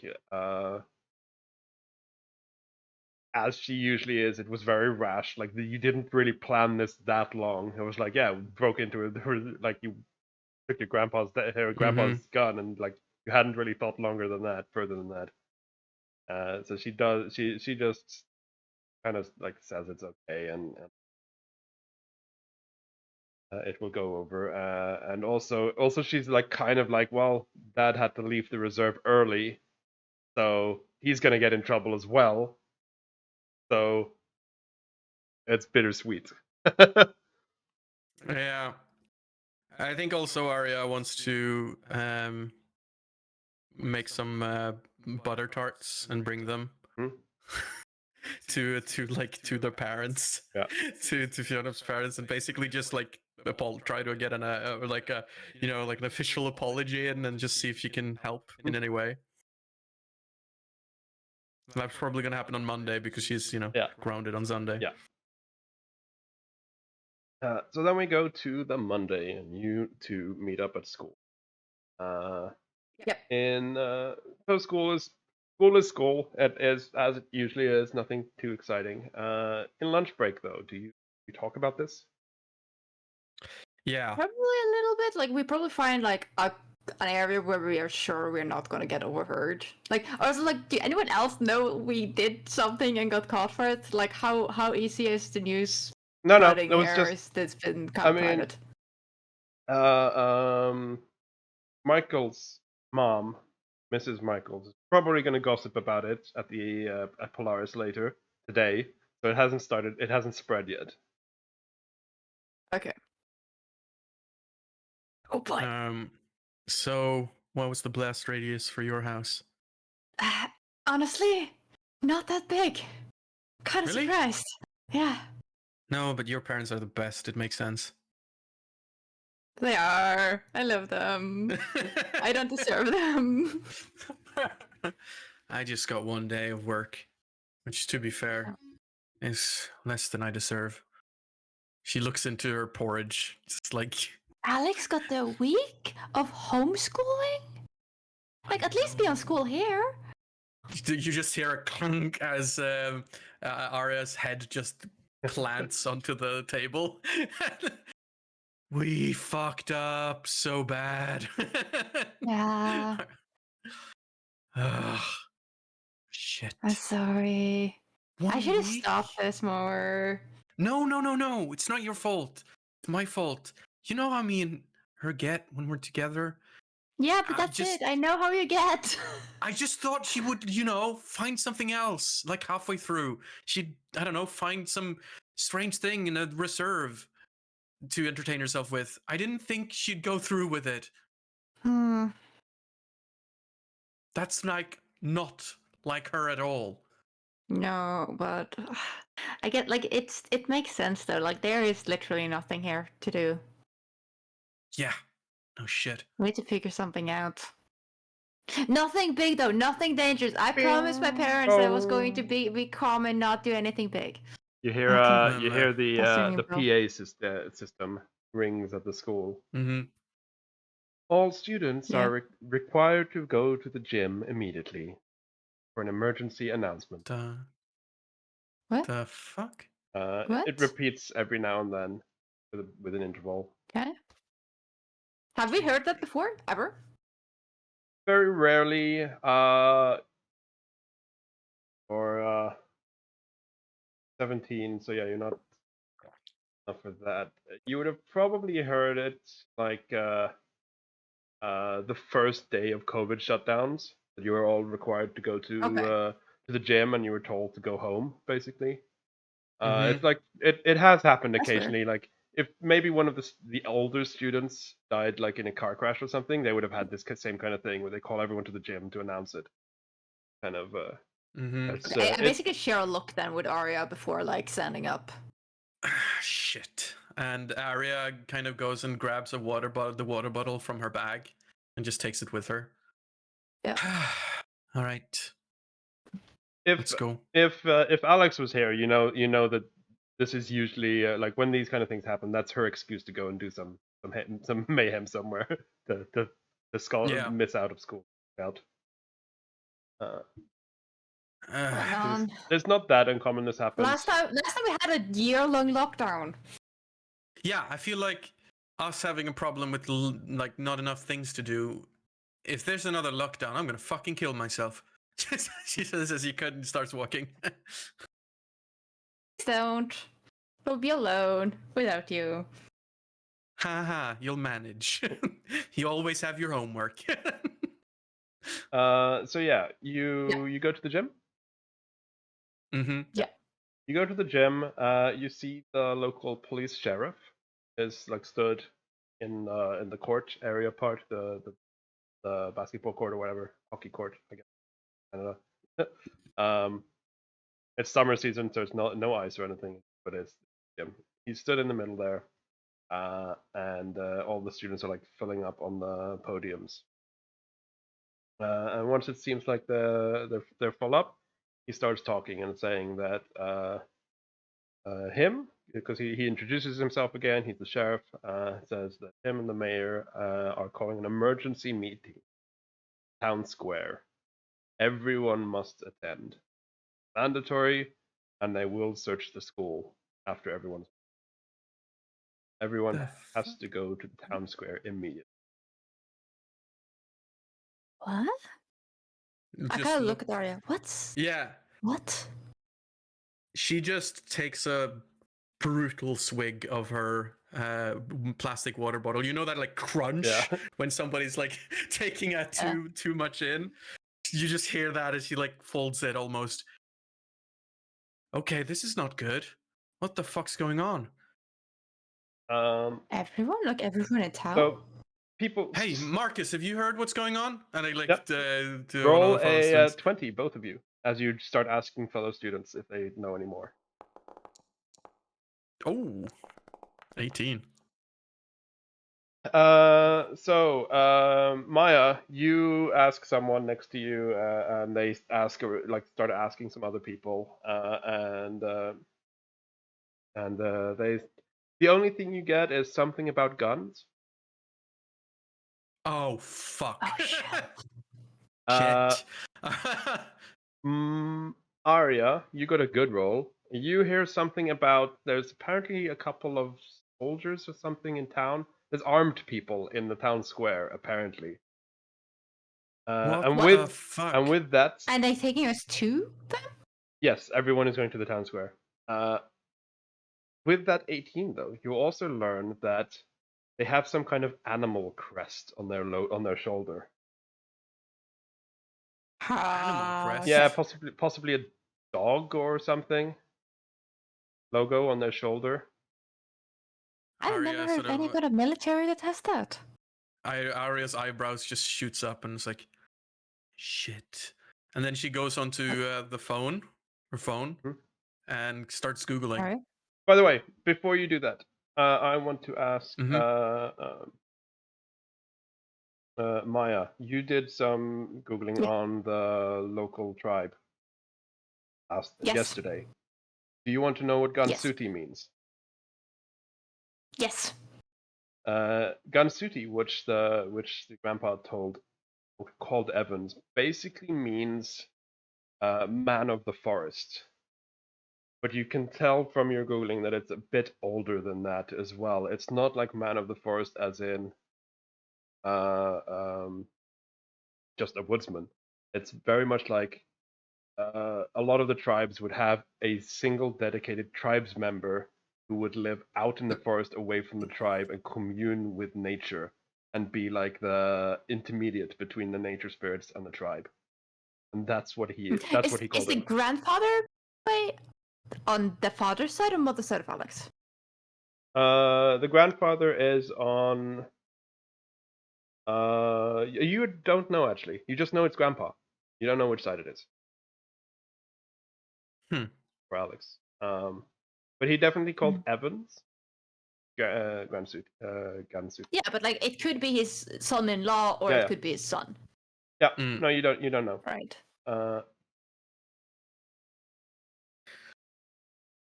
So, by the way, you know that Arya hates her phone, hates using the phone, just uses it for calls, never texts. You actually think it's probably on the grandpa is probably on the mom's side, because if it was his son, he would have probably called him son, and not title, honorary title. He would probably call him son.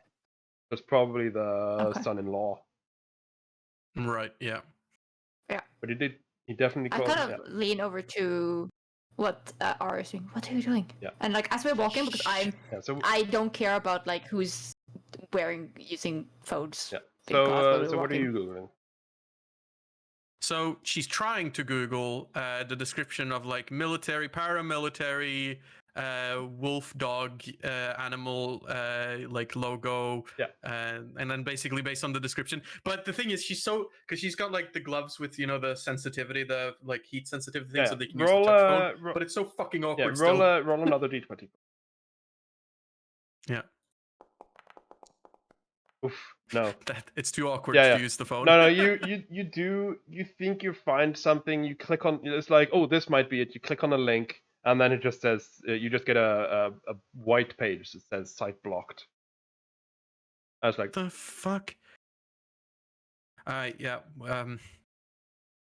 She swallows hard. The only thing you do actually read is that like some military squads have like logos of animals. But nothing. But they're like individual squads. Yeah. Like a team thing. Like I think she says newspaper. Yeah. On the phone.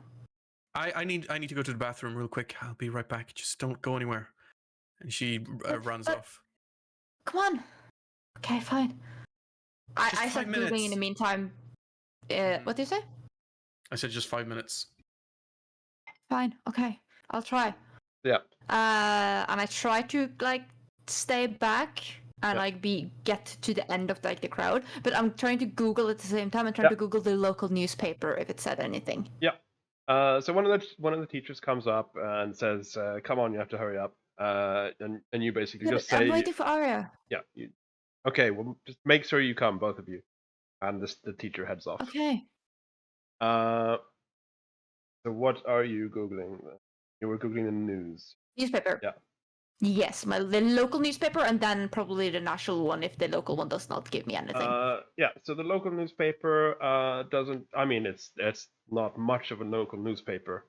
It is usually published on Mondays, which means it's not published yet. This week's. Yeah. The local news website doesn't Yep. have any posts from today. It's like you also know the local news is only really run by one person and their assistant. So it's not big. Mhm. Yeah. Okay. I'm trying. Then I'm trying to like get to the newspaper for the entire. Yeah. So island. British Columbia area, which is the region of Canada you're in, has does have more news, and you Google on there, and you don't find anything relevant. Okay.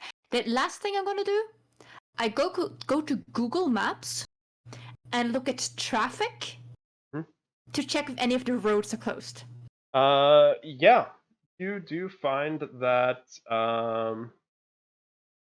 you find that there is a doing that. You find that there is a lot of closed roads. Actually, there is the road north from Winter Harbour up to Holberg and San Joseph, which is the way you have to go if you want to drive to Port Hardy, which is, you know, that is has some blockades apparently. And that Do I get there's any traffic warnings of jams. why? I don't know if the blocking does if Google Maps gives me a No. reason for why something is No, blocked. I'm not sure. No, you just find out you No. just see that there's like a yellow exclamation mark or triangle exclamation mark, and it says that Yeah. the road is blocked temporarily. That's all you find. Okay. Yeah, I basically stand there then Yeah. on like tipping my toes back and Arya, forth. are you shitting yourself? No, Arya is basically going to the toilets and like taking off some of her clothes and like washing because she's sweating a lot. Yeah. And trying to wash off like her hands, making sure she's alone.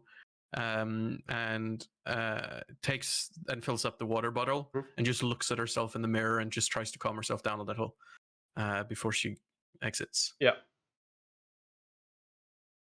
So yeah, you both exit. It is a bit of a walk. You do see the other students. While we walk, I will tell. Sorry. Yeah, you do see the other students and stuff quite far ahead down the road. You are very delayed, but you are following. I kind of lean. Yeah, I lean into Arya and go. Not to alarm you, but the roads up north is blocked. I don't know why. Okay. I'm sure it's fine. Let's just sure. get down there. Fine, just the only road of town is just not fucking working. Yeah. That's fine. That's fine. It's fine. And she. I try. You know what? I called Dad. Yeah. Yeah, he doesn't answer. I think Arya has sort of turned now a little, and is now kind of more reserved, calm, and she puts a hand around your shoulders to try and like calm you down as well now, as you call up your dad, and we start walking. He doesn't answer. Sure. I try my mom. He doesn't answer.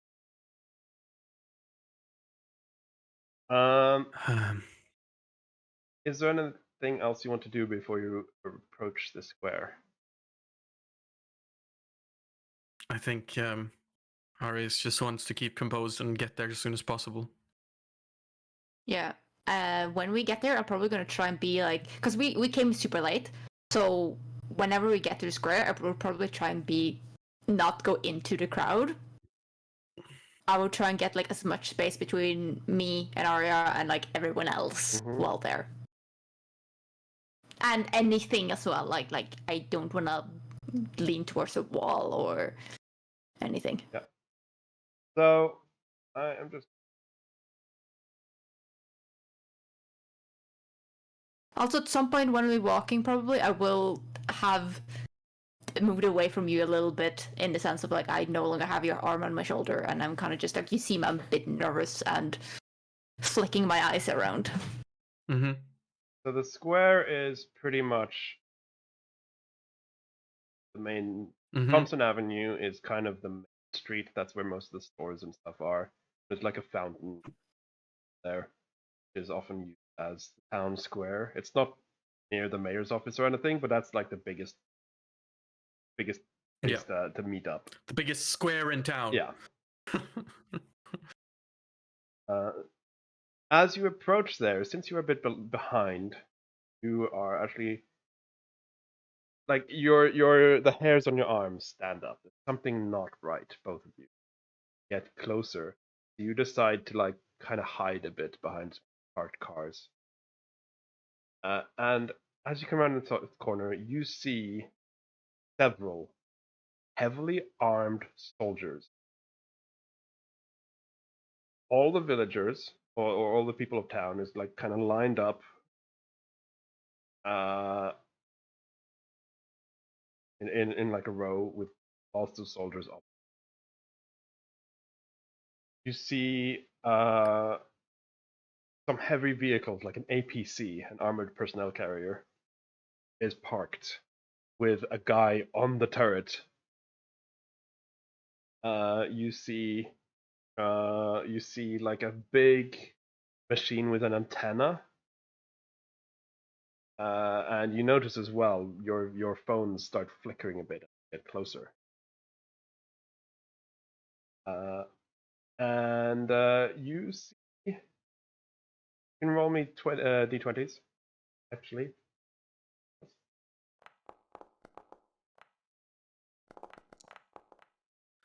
Ari is very focused on herself at this moment. Yeah, so you do see, you can't quite see it close, but you do see again, like the soldiers have a patch on their shoulder with some animal. Can't quite see from. It does look like a dog head or dog or wolf, something. Mm. Um, I'm not going in there. We have to. No. I mean, Look, they have a fucking turret. yeah. That's Does it why look we like they're have to. protecting us? Arya, sorry, just please, let's just do what they want. Okay. You see a guy walking back and forth in front of all the townsfolk, holding some kind of machine in his hand. It looks like kind of looks like a walkie-talkie, but not quite. You can't really make out from this distance, but it's kind of a big handheld device with some kind of antenna. He's walking back and forth, and you notice he stops in front of Alex, who stood there with her parents. He stops in front of Alex, and then he turns to his captain and he says, "This one." The fuck? The captain. This is What? just. Arya just starts shoving her way through the crowd to get to There's Alex. there's no crowd. You're hiding a bit back behind some cars because Okay. the crowd Oh, no. is out here. Just as you're about to stand up, you see the captain turns to the man behind him and does this finger wave. And the man behind him lifts up his rifle and shoots Alex in the head. Jesus Christ! I think Arya was about to run towards Alex. I drag you down again right away. You see, And I'm holding my one of my hands over my mouth and just like I have never been like a touchy-feely person. Mm-hmm. I don't touch people usually. I am holding you down tightly. I think. you don't. It's How far away are we? yeah. I'd say about like, because it's a bit hard to make out things from the distance, like what he was holding in the patch and stuff. So I'd say about about 20-30 meters minimum. And It's Does I mean, I assume just the crowd is gonna start panicking Yeah, as yeah. soon as he shoots as her. soon as he shoots her, there's full panic. Everyone like you can hear the screams, you see the panic. People are gonna start fleeing, but you see all the soldiers that were around them immediately like let their guns and like stay. And they have such a presence that everyone is just like stood still, shaking and screaming. Some people go down on their knees, of course, in tears and panic and stuff. But you, by the way, you see Maya, something you strange. feel. Hmm? Both see something strange because once she's shot, she falls down, and you don't know if it's a trick of the light or what, but you think she doesn't quite look like Alex from this distance. There's something that is off. Like it looks like the eyes. Like she has quite narrow eyes because of her Native American heritage, but it looks like her eyes are like wide, super wide. On her corpse, of course, she's dead. But her eyes are like they seem strangely large, and she has very narrow features and stuff. And there's something very odd with her. What were you gonna say, Arya? Yeah, Maya, you start feeling a Arya basically getting like fever hot, like as you're holding her, and she just breathes heavily. Like she's almost you're not sure if she's gone a bit catatonic because she's not doing anything except for like trying to move forward, but then being stopped by you. Mm-hmm. And she just turns towards you in this kind of in this shocked state almost. And you can see her fringe is over her forehead, hanging down, obscuring her eyes a bit. And she just looks at you. She says, "Run!" And she pushes you. She sort of pushes you in towards like the alleyway. Because where are we compared to like the nearest guard? You're just outside Polaris. I'd say you're about one block, so 2 or 3 buildings from the nearest guard. Mm-hmm. Yeah. So I think we're gonna. I think she's gonna push Maya towards where it's. You think it might be your imagination, Arya, because you've read a lot of Arthurian stories and stuff. But you see one of the soldiers is dragging Alex's corpse away, and throws it in the back of a truck. And you also notice then another body in the back of the truck that you didn't see earlier. But you do see her grandpa's corpse as well in the back of the truck. Jesus Christ! And as you see, he lifts her up and throws her in, because you think it might just be your imagination because of panic, and you've read too much Arthurian legends. But you swear you see that Alex has wings. What kind of wings?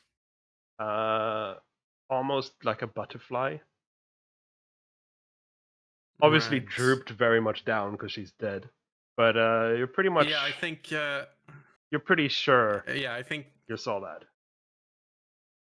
I think Arya is kind of focused right now. Like there was an instant where she was going to do one thing, but I think Maya sort of pulling her away reminded her about Maya, and her protectiveness of Maya kind of gets the better of her. And she, not just like to get you away, but also to shield you from seeing that. She sort of shoves you in, and I think maybe the instinct for Maya is that, oh, Arya is gonna shove you away and then go and do something stupid. But no, she couches you a bit and like because of your. I'll give you a little hint, because your mom is often found in Polaris. You do know that Polaris has a back door, and you're right out. That's exactly where I was going. I was going to the den. Yeah. Yeah. So pulling you. As I like, because the thing is like, okay, you how are you pulling me? Just asking. Just you start pulling me probably back by like grabbing on my coat. So I've turned and I grabbed your shoulder and like pulling you with one arm to the side, and you notice that she's quite a lot stronger than you and like thought. You know she was doing sports, but with one arm she's pretty handedly kind of dragging your shoulder, and she just looks at you straight in the eye and says, "Run." And as she's going to follow you down the alley if you start running. Yeah, I am not letting you go. I am holding you as well, and you can feel like also like our Maya's grip is also quite good at you. Mhm. Like she's not Yeah, letting go, you and can- you yeah, are not sure if you can. You can make yeah, sure, you can like, tell that notice like Arya definitely has the body weight and the strength and stuff, but you can also tell that like Maya is gripping you so tight in panic. You like her hand is glued to you almost. She's just gripping for dear life. Yeah. So both of you are Yeah, in a I very think panicked state. I And, think we're doing that sort of like huddle kind of stutter Yeah. walk over to the valley, to the alley. to try and get into the back door. Yeah. oh, you can just go through the front door of Polaris, and then I meant No, like we're going right. through the. because you're Oh, right, you're 'cause hiding that's the right. closest. Yeah, you're hiding right in front of Polaris behind a car, so you can just jump into Yeah, Polaris okay. and then go out the Yep. back Right. Yes. Okay, Then yeah. that's what we do. Yeah. because you're on the street with Polaris. Yeah, obviously Mhm. Polaris is empty. No one there. The last thing before you go in, you barely hear over the panic and screams and stuff, but you hear one of the soldiers, probably the captain, is like, "Check if there's more." And you can you with a glance you notice the guy with the scanner clearly nods at him and starts going back and Yeah. forth again. I think Arya pauses for a brief moment, and she looks at Maya, and there's this lack of panic almost that is a bit disturbing, as she genuinely gives you like an observing look that she's not done previously, like almost as if she's trying to read you. I have very like big eyes staring at you, in a kind of like definitely like I'm scared. I don't know what's going on, but also like we need to get out of here now. She looks at you again, just having stared at you for like a good couple of seconds, and then just nods and like hunches down, and then I guess we will like try to like keep a low statue so that we're not seeing through the windows as we scurry for the back door. We don't know how far that thing can find us. We need to get away. Yeah. Wait, what? She said. She kind of realizes what you just said. Before. I'm not looking at you. Yeah. As she kind of pushes you to towards the door a bit, and stopping a little to think, and kind of going to herself like, "Huh," before continuing on. I'm not letting you go, but like I'm No, yeah. going straight towards the door. So yeah, you get to the back door. It's unlocked, of course. It's a fire escape. So you get out the back street, which I'll move the ring for you. It's basically just here in a small back alley. It's not a road. It's not on the map. You're in a back alley, which goes two ways. It goes back to the main street on the side. You probably don't want, because that's where the soldiers are. But it also goes down to Victoria Avenue. Go down to Yeah, like whichever way is away from the main street Yeah, is probably the way we're gonna try and go. Down to Victoria. Yeah. So what is your plan? Where are you going to go?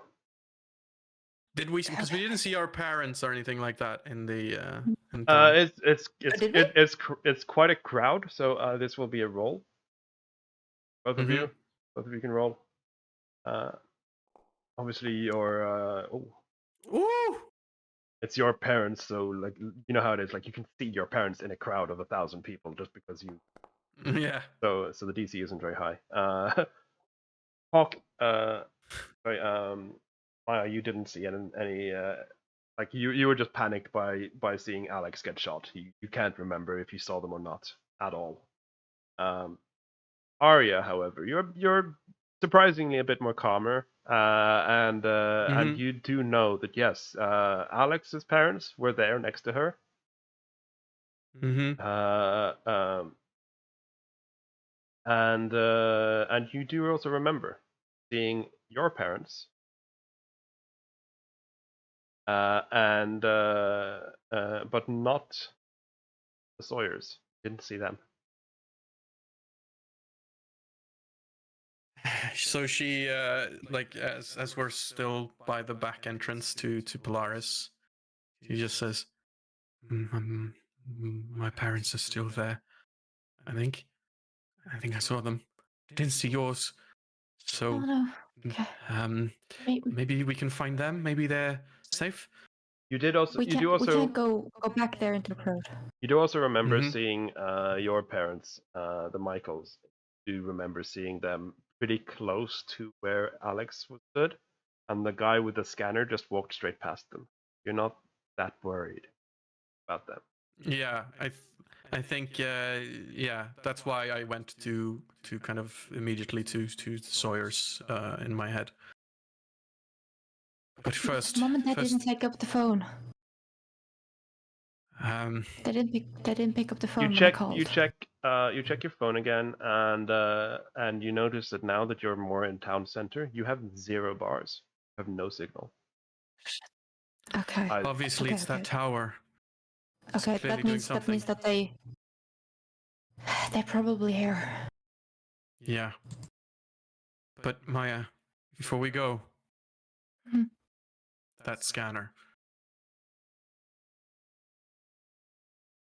She I just don't looks say at you anything. with. She just looks at you with like. It's clear that those that don't register on it are safe, and I don't think they're testing for COVID. So, just But what are you testing for? come on. Listen. Fuck. She takes off her glove, and she shows you. I look at you. And she shows you on her hand. You see scales on her hand. I showed you mine. Now you show me yours. The grip I've had on your hand, like your arm, I slowly like detach myself, and you see kind of It feels. very It. thin Wait. silvery It's kind of. threads. Yeah, you see some Mhm. threads, and it's kind of weird. As she lets go of your arm, it kind of feels like peeling off a plaster. Oh. Really? I don't know what that is. That's so Started cool. happening years ago. Wait, can you stick to walls? Are you Spider-Man? Me and I was waiting for you to make that joke. She kind of just wait. No, sorry. Inappropriate time. We just saw a friend get killed. She kind of like, okay, right. So then we're in this together, yeah. We can't let that scanner see Out us. of the fridge. We need to Yeah. get out of the fridge of that, and then we figure out what to do. Okay. Yeah, your parents are Not they? go to the school. They were going to check the school. So then Are there's your still people there. parents? You know. No, they not. Not as far as you know. They know. I talked to them about it. They have no powers You like that. talk to them about it? Yes. Why the fuck are your parents so cool? I know. Okay, we don't know what's going on. What do you think I want to be? A bioengineer? Right, yeah. No, that's kind of what I figured too. Shit. Okay, yeah. Then I guess let's just get out of the city. They're looking for us. So Forest. Let's go to the forest. yeah, first. So I think we're gonna go the yeah. What's Try the to round towards the forest. Mm-hmm. You start heading. You can go down here, and then up through a small Yeah. path past Sneak the around. reserve. But when you get here, you do see at the end of town there is a blockade. Shit. Up at the end. Hang on. I will say just go on the other side of the road. Give me a moment. And then I'm going to sneak off into the underbrush. I'm guessing there's like a lot of forest cover here. Mm-hmm. And I'm going to say, sorry, Mr. Sawyer. As I'm gonna light up the bush with a fiery breath off on the side so that I am not seen, and start a forest fire on that side of the road to give us a distraction so we can pass on the opposite side. Mm-hmm.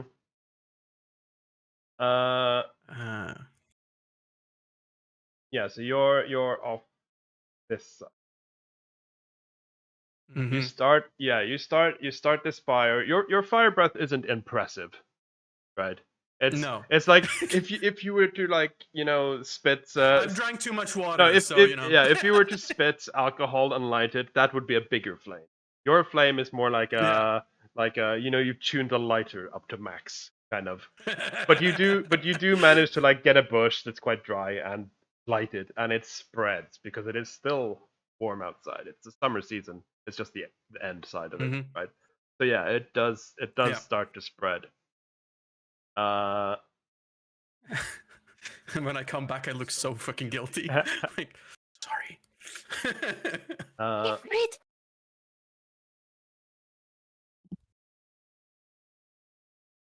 So yeah, where do you then cross over again? The other side? Yeah, we basically use that as cover to slip on the forest side of the road. Yeah, up here. Yeah. So as you like, you're sneaking through the underbrush, a bit further away from the road, and you do see that they notice the fire, the blockade, and they radio it in. A couple of them go like grab something from their trucks, which is clearly a fire extinguisher. There's some big trucks, right? They have a lot of equipment. They don't have many, but they do grab some extinguishers, and a couple of them start running down. One of them radios in, and you can hear him say, Sir, we have an unnatural forest fire on Dunsmuir Avenue. Target is likely here. Ari just gets dismayed. Since you are closer to them now, you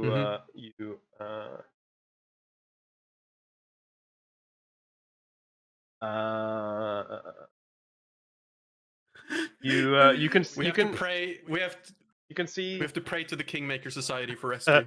you can see the soldiers closer now because they're running straight past you as you're like crouched down. And so I am going to share their image because they are not Direwolf. No, they're Black Yeah, Fox. I they're kind of saw Black that coming a while. Yeah. Yeah, I did see it might have been that. But that was such a that I'm so happy that I didn't succeed on figuring out what this was, because the fact that it could be Direwolf was kind of a cool like but then shoot him in the head and it's like, not Direwolf. Yep. Oh god. That's Black Fox. And yeah, for out of character, their tech has definitely improved since last season. As most of them are just soldiers, like you see the blurred ones in the background. They're still heavy armored, but they're just soldiers. But each squad seems to have one guy who looks like the guy in the picture. Looks like a Halo Spartan. Heavy armored, very high tech. And he, in this squad, the heavy armored one, is still stood by the trucks, by the blockade. He's the one that radioed in. Does it look like we can sneak by with the people that's there now? You know it's going to be hard, because this is still town, so the forest and bushes aren't that thick. You know it's going to be hard. However, let me just find something. Google Maps. Are we trying to go south? Further south? Yeah, you can try to go further south, out of town, directly south. I'm sharing on now the map. Oh, I can't. So yeah, town is here. Outpost, and then you can go south towards the out that way. and Yeah. circle Yeah. around. Can we try and do that? Yeah. Also, like, I would know how far away the forest cabin is, right? Yes, you would, but that is on the north side. Yes. You'd have to Yeah, circle that's all fine. the That's way fine. around. But I know Yeah. where it is. Yeah. Yeah. Okay. That's south. Yeah. Okay. Do you know? Okay. Cool. Fuck. Yeah. All right. Lead the way. Okay. I lead south. Mm-hmm. So yeah, you start sneaking off south. You can't shake the fear that you're being followed still. Because you hear, you can't seem to shake the radio, the background chatter of like someone talking on radios. You can't seem to shake it. You don't see anyone behind you, but every now and then you just hear the Affirmative. right. It's still very distant, but like you're pretty sure they're on your tail. Okay. I look up at my phone. Mhm. Do I have coverage again? You do have coverage here. It's still pretty weak. It seems like the whatever machine they're using has had time to charge up and spin up and spread whatever ions it needs. But you are getting some signal now, and you actually get a message. It's not an SMS or anything, but your phone vibrates and you see a game that you play on your phone every now and then. It seems you have a new trade offer. And it says the username of who's offering your trade, and you know it's your mom's profile. Okay, I click it. Like I run with Arya, but like I'm very much observed in this. Yeah. What now? And I click it. Yeah. So you open up. It's some kind of like Farmville farming game where you can send trades to each other, and your mom has sent you a trade request. And in the description you can put text. Okay, yeah, I read it. Are they using paramilitary tactics of sending messages through games, which are a legit thing Yeah. that terrorists do? Nice. Okay. Yeah. I read it. Yeah, so I'm paraphrasing, but it basically says that it's basically like get out of town. We are safe. Come to Dad's lodge, which is where you're planning to go anyway. Yes. Yeah. Okay. I give a thumbs up and an emoji Yeah. of a science image Yep. and an emoji of a dragon. Yeah. Even when we're running for our lives, fucking teenagers still only communicate with emojis. Listen. In the latest, like most used emojis, I definitely have a dragon because of you. Yeah. You get an emoji back, and but also do a an emoji that's basically like for danger or for urgency. Yeah. And just send it. Yeah, you get an emoji back. With actually you get, let's see,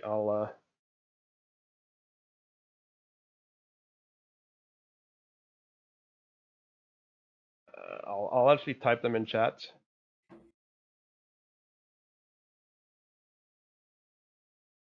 And I will reveal chat so the stream can see it as well. First, you get this emoji. Okay. Mm-hmm.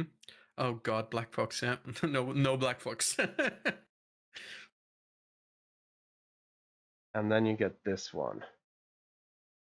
Ah, yes, modern D&D, Okay. D&D puzzle game. Yeah. Okay. I don't know what that means, but I tell Arya, okay. My parents know something. Wolves are good. Foxes are bad. I don't know what that means. Best friend. Pretty much. So now there's the thing that I wanted to see if, because Arya has been obsessed with this, and she has been on her own without anyone to be able to like ask questions to. She has been trying to figure this shit out on her own. Has she come up like figured out? Because that's why I was thinking she was googling like the animal thing, because she was like, is this them? does she know about direwolf as a concept, like as a Nope. legend or something? Nope. Okay. You know nothing of them. But yeah, then she just looks at the emoji. It's like, the fuck? As Let's just go. as you're both looking at the phone at the emojis and you're thinking this, you hear like a branch snap, and both of you just like Mhm. freeze in panic as you look up, and you see a wolf off in the distance stood on like a fallen tree, staring straight at you. What strikes you out is that, and there are wolves in the area, so it might, so you at first you're sort of like, oh fuck, we got wolves after us now too. But then you notice that the wolf is bigger than the tree. Fucking Like hell. not It's a tall, direwolf. but like it is I think bigger. it's a direwolf. It's bigger than the width of a tree. Right? It stood on the fallen tree, and you can see that it is like the tree is slightly buckling. I'm still backing a bit away because like there's a big wolf. And it just Arya just stands there defiantly, like she puffs her chest a little, and like actually stands her full height for the first time in a long time. So she it- just looks at it. it looks at you, and once you've seen it, it just turns away and starts and runs off. Yeah, I follow. I start like jogging after. Come on, we gotta follow it. Yeah, okay. I start running too. So you run. I'm actually quite fast. You run after the direwolf, and when you get up to the tree where it was, you don't see it at all, but you just keep running the same direction, and you get to a small stream, and you're like, okay, did he go north or south? And then you spot it on the other side again. It's like you don't see it at first, but then when you stop and look around, you see, oh shit, it's over there, right? And it leaps off again, heading north. So you cross over the stream and follow up north. It's like an old trail path. It's not a proper path, but it's like a kind of like a hole in the leaves in the branches, where it's good, easy to walk basically. And you follow this, and you get eventually to the road again, Dunsmuir Avenue, like not actually Dunsmuir Avenue, but the road that connects to, that leads west. Get to that again, and you see when just before you like leave the tree line, you see the wolf on the other side, and it's looking back at you, and in like a aggressive pose, snarling.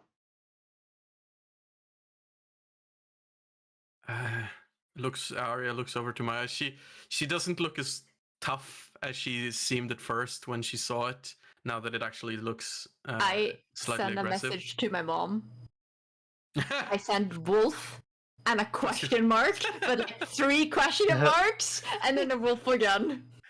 Arya, she's like hears the tick of the phone, and she's just like she's just staring at the wolf, just like stop that, like so kind of doing that. Yeah. So you get a message back from the game, a system message, which says your mom's profile name has invited you to a raid.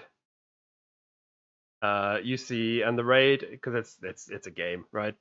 The raid is scheduled to start in 10 minutes.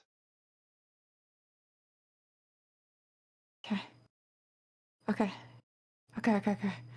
I click yes. Yep. Click that, yes. And you see that the wolf, after a bit, the wolf seems to perk up as if listening to something. And then it stops snarling and it lays down flat. You know, like how a dog lays down waiting for a command? It's laying down, but it's very attentive. And then it looks down the road. And you see a military truck driving very slowly along the road with people on lookout. Oh shit! Hide! I run towards like. I missed the last word you said. Oh, you see a military truck driving along the road which you're about to cross, driving up it with people on it, like looking out to the sides. Okay, I will back up a bit into the forest. I get a couple of trees in front of me. I will find the thickest tree I can, go behind it, and start climbing it. Yeah, you see she And basically the thing just is, walks you up it. see- It's yeah. it's no problem whatsoever. Whoa. Arya's she's scrambling to find some place to hide, and just she's found a place like in a bit of an underbrush, Yeah. kind of leant up against it. Like, the fuck is he? Oh my! Yeah.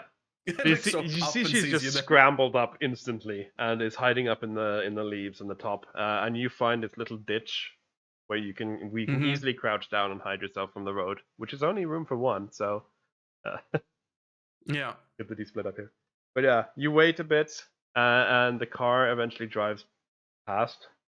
And when you look, when you don't hear the engine anymore, you look out across the road. You see the wolf has stood up again, and it Okay. kind I of was looks like it nods, turns around, and runs off again the other side. Yeah, Okay. we follow. Okay. You, Yeah, were you able to I go found down out- as easily as you got up? I'm not exactly doing this very often. I try to slowly. I definitely go more slowly down, but like I try to I hurry. think Arya's doing that thing where like you're ready to catch someone. Yeah. Yeah. Yeah, And I leap off in the last like 3 meters. you make it down, yeah. You cross the road and you head off north again. You find the same game trail because it just continues on the other side. Mhm. Oh yeah. I'm keeping on after the direction of the wolf. Yeah. You don't see the wolf again, but you keep following it. Every now and then, it's the kind of the same as it was at the river. You find like a crossroad-ish where you're like, oh shit, which way did it go now? The game trail splits, and then you just spot it coming out from behind a tree on one of the paths and runs off. And you follow it up. You eventually make it to the cabin, and you see this massive wolf, which is almost as tall as the door itself. It's huge, and it just like puts its paw on the door and shoves it open and goes in. Squeezes in a bit. It's a bit tight for him, but he squeezes in.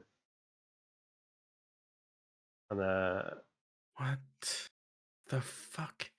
Arya's I just follow. like, I think she just stops for a bit, and now it just sort of like sinks in the fucking weird shit that is happening in front of her eyes, and she That's just cabin. shakes. Come on. Yeah, she just shakes her head a little. Yeah, and she follows.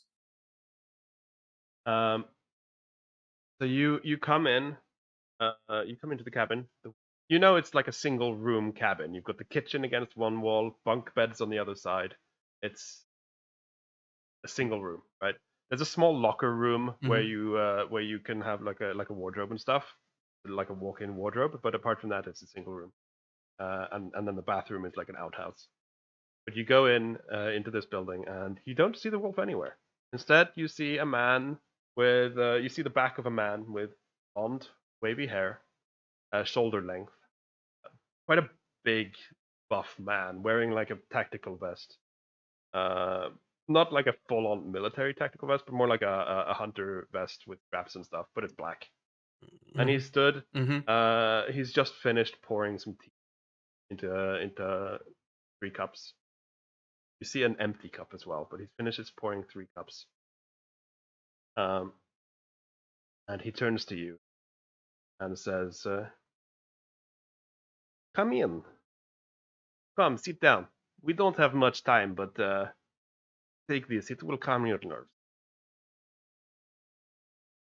Yeah. This has been a really fucking weird day. Can you please just answer me this very one simple question? Were you just a wolf? Wolf, wolf. Fuck. I have something exciting One to tell question you. as well. Yes, you go for your first. Sorry. Are my parents okay? Your parents are already extracted. It's okay. Mr. and Mr. Sawyer are sent off to Vancouver to meet your cousins. Wait, extracted? I am here to The extract you. I have something very interesting to say. I've always wanted to say this for so long. You have no idea. And he brings a cue card. No,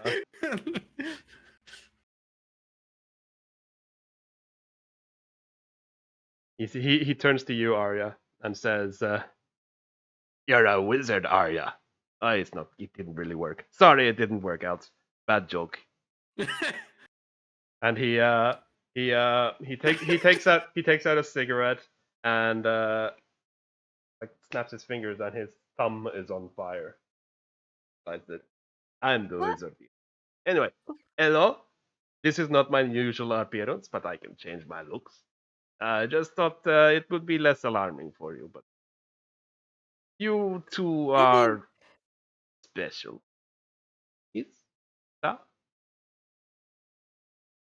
Yeah, I think we barely avoided being killed because of that. Okay. We were And I also- gonna get killed because of that, thanks. Well, Yeah. sit down and drink your tea. I will explain everything. We have a bit of time. Okay. And he puts the 2 cups on the Yes. table for you. I think I slowly make my way over.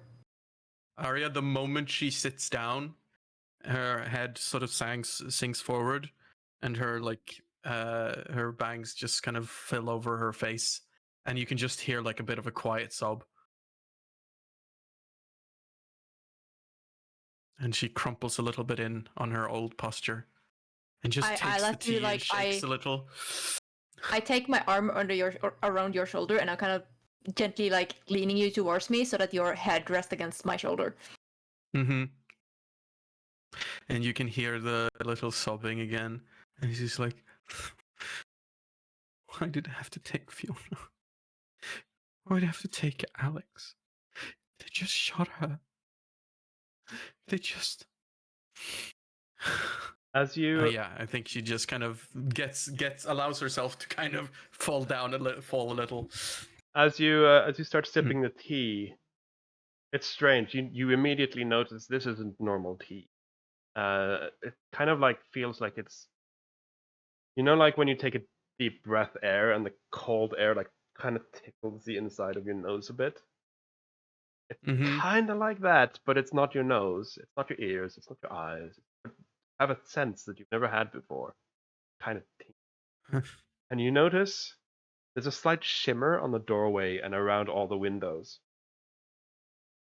And he sees you two looking around the room, and he says, "Yes, protections on the house. Your father has to thank for that, young Miss Sawyer.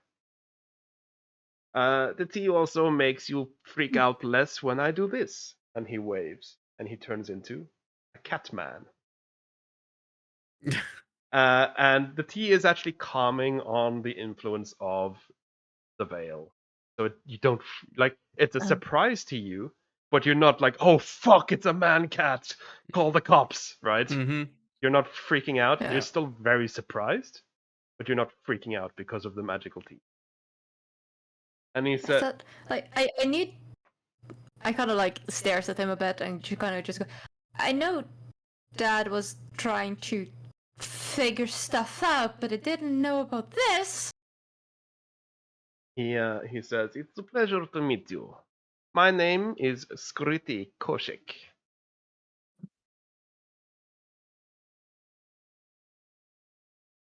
I think Arya's Hi. just staring. He's holding the tea, just shaking a little. Maya, but you know that? Da. I am a friend of your parents. Well, he turns to you, Maya. "I am a friend of your parents." And he turns to Arya and says, "I am a friend of your mother. Well, this is awkward to say, but your mother isn't your real mother." What? Bad news, your dad cheated on your mom. Good news, your real mom is way cooler. He doesn't drink as much. Out of character. I was just crying for losing my fucking best friend here. It's like Arya's eyes kind of twitch a little. And she's just Don't fucking stop now! Okay. Your mom is on her way with a chopper to help you extract. Okay, your real mom, right? Your dad met her in a bar in Vancouver once. Right. If you fucking tell me that my mom, and then pulls off the glove, is a fucking dragon, I'm gonna lose it. Hey, that's top secret.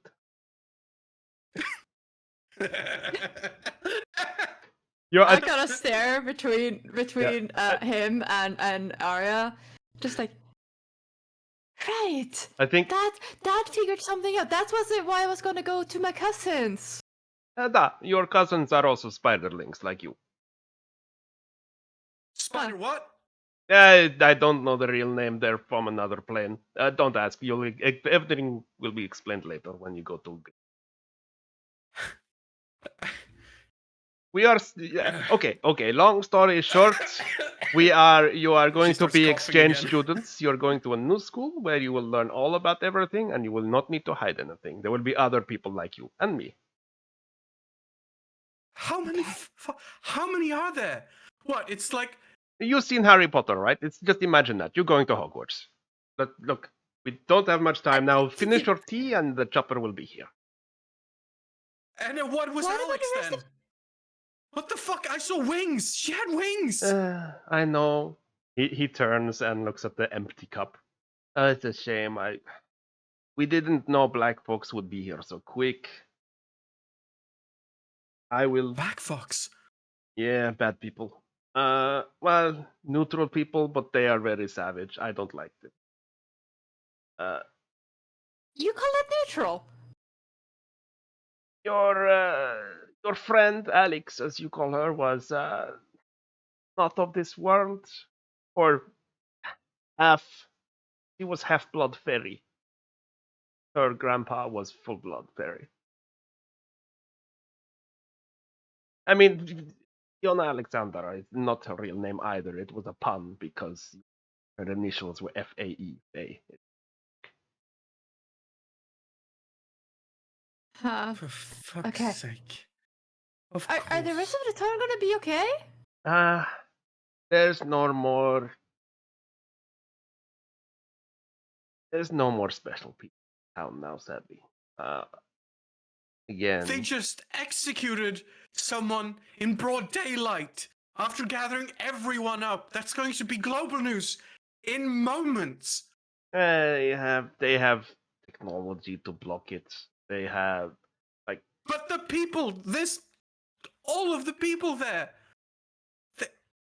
Yeah, I'm not quite sure how they explain this one. Last time they said terrorist cell in town, but they didn't do it in broad daylight. They did it in cover of night. This is special branch of black folks that are even more extreme than normal. It's called the Lagopus branch. They have zero tolerance, worse than normal. But look, there are branches of this evil fucking paramilitary institution? Yeah. It's complicated. You know, after 2 years ago, things got haywire. Look, you'll learn it all at school. Okay? I promise. And I'm sure you're. 2 years ago? Yeah, there was big incident in South America. It unsettled a lot of things. But long story short, there are supernatural creatures in this world and other worlds, and you are part of that community now. And Right. this has been going on forever, right? I heard from the network. I heard that you like Arthurian legend, Arya. Oh fuck! Please tell me that Merlin's real. Oh yes, he was very real. She kind of almost strikes her harder than most other things. I pat you on the shoulder. Here's another reason why you might want to enjoy going to this new school of yours. Your new headmaster has spoken to Merlin. That. No fucking way. Ah. You see his Huh. little cat ears perk up, and he says, "Ah, the chopper has arrived. You can't hear anything. What chopper? Come, we go now. It's time to extract. The black fox won't be too Ah. far away." Okay. As you head I guess this wasn't how I expected to leave for Vancouver. as you head out of the cabin, you don't see anything, you don't hear anything, but you do notice that there's a little clearing area around the cabin for safety reasons, and you do notice the grass just outside the cabin is like pushed flat, as if a helicopter should be landed there with the rotor blades going, but you can't see it and you can't hear it. And as you're like staring at this strange phenomena of the grass being pushed down by a strong force of wind, a helicopter fades into view. It was invisible. It's still completely silent, even though the blades are going. That's so cool. The pilot climbs out. She's a woman in around her 30s ish, with a nice, like, elegant shirt and trousers, with long red hair put up in a bun. Really? And she Uh-huh. she comes up to you and she says, "Right, girls, we have to go right now. I saw the black foxes closing in. I suppose you're Aria." Looks at you. She takes a step back. Yeah. What about it? I hate to be the bearer of bad news, dear, but your dad and I had a little thing. Fuck. I did not expect a dragon to look like that, I gotta admit. It's. We agreed that you should have a normal upbringing until you came of age. I was hoping this wasn't how we met, though, but it's a pleasure to meet So- you. Yeah, my name's Penny. Yeah, I fucking knew it.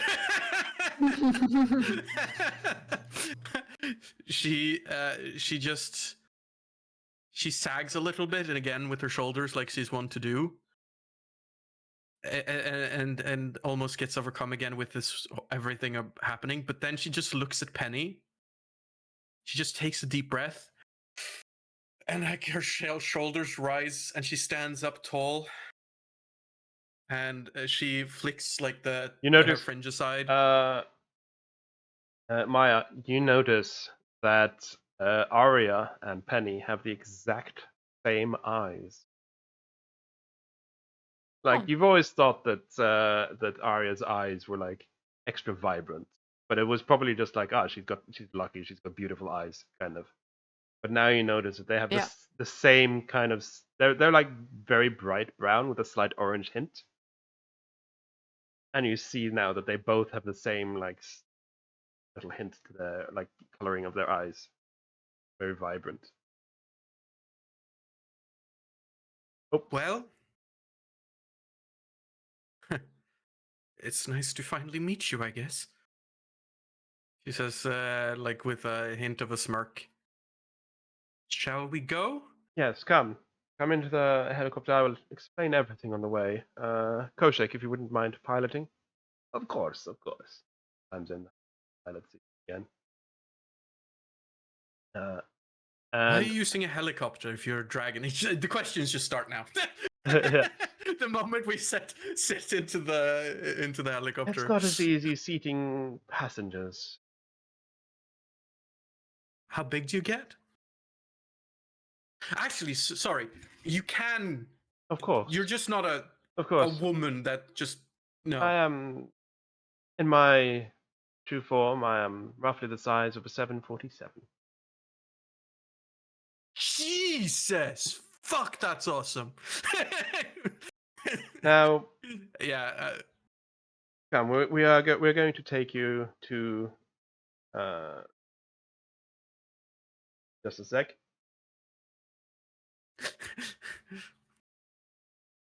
Just.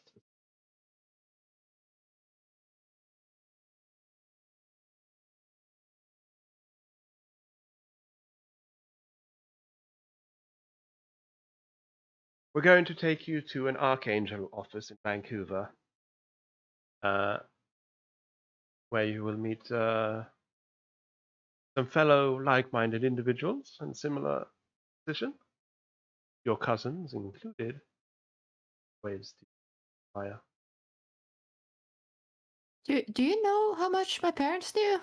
Because like they seem to not know much, and now suddenly all of this is happening, and you know. They are what we call watchers. They are very much aware of all the supernatural and stuff, but they are not there themselves.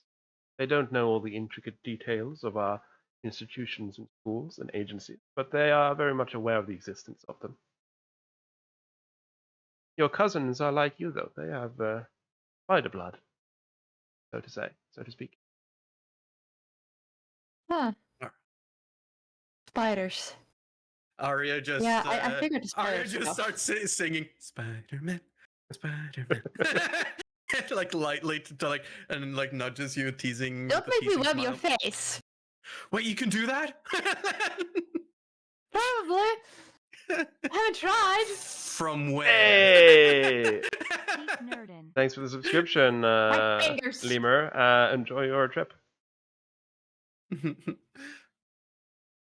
Oh, Yeah, as you're headed off in the helicopter, which is completely silent, by the way. jarring. Yeah, jarringly silent. Do you have no? Is it also invisible inside, or is it No. visible inside? On the inside, you can see it, but it does have a. Because that would be Yeah. so freaky. You see it when you're on the inside. It does have a faint shimmer, and like if you look straight at the plating, you can actually see through. But it's like frosted glass almost. Yeah. As you're piloting, there's she says to you that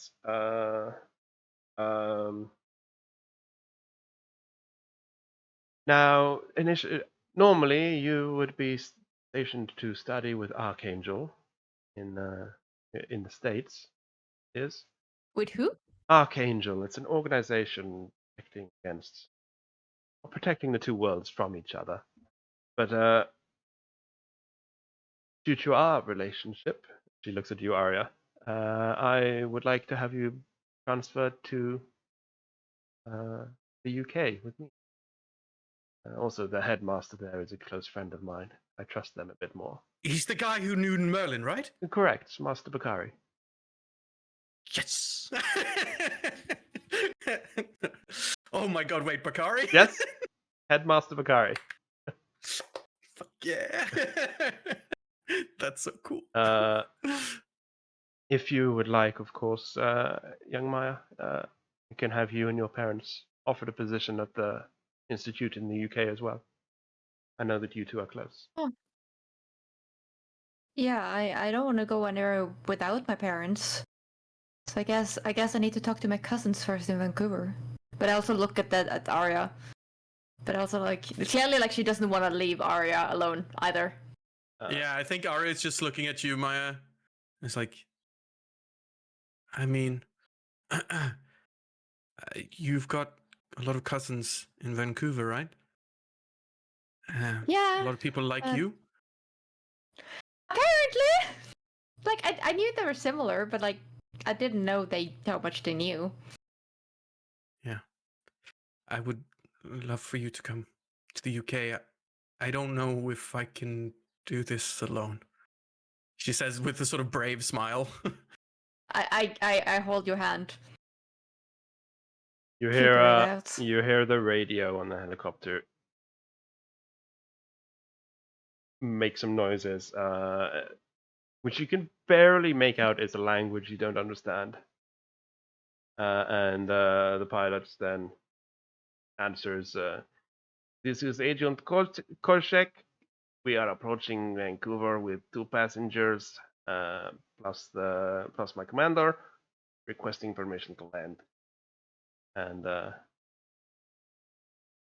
he then gets another response in a foreign language. He turns to you and says, "We are approaching soon.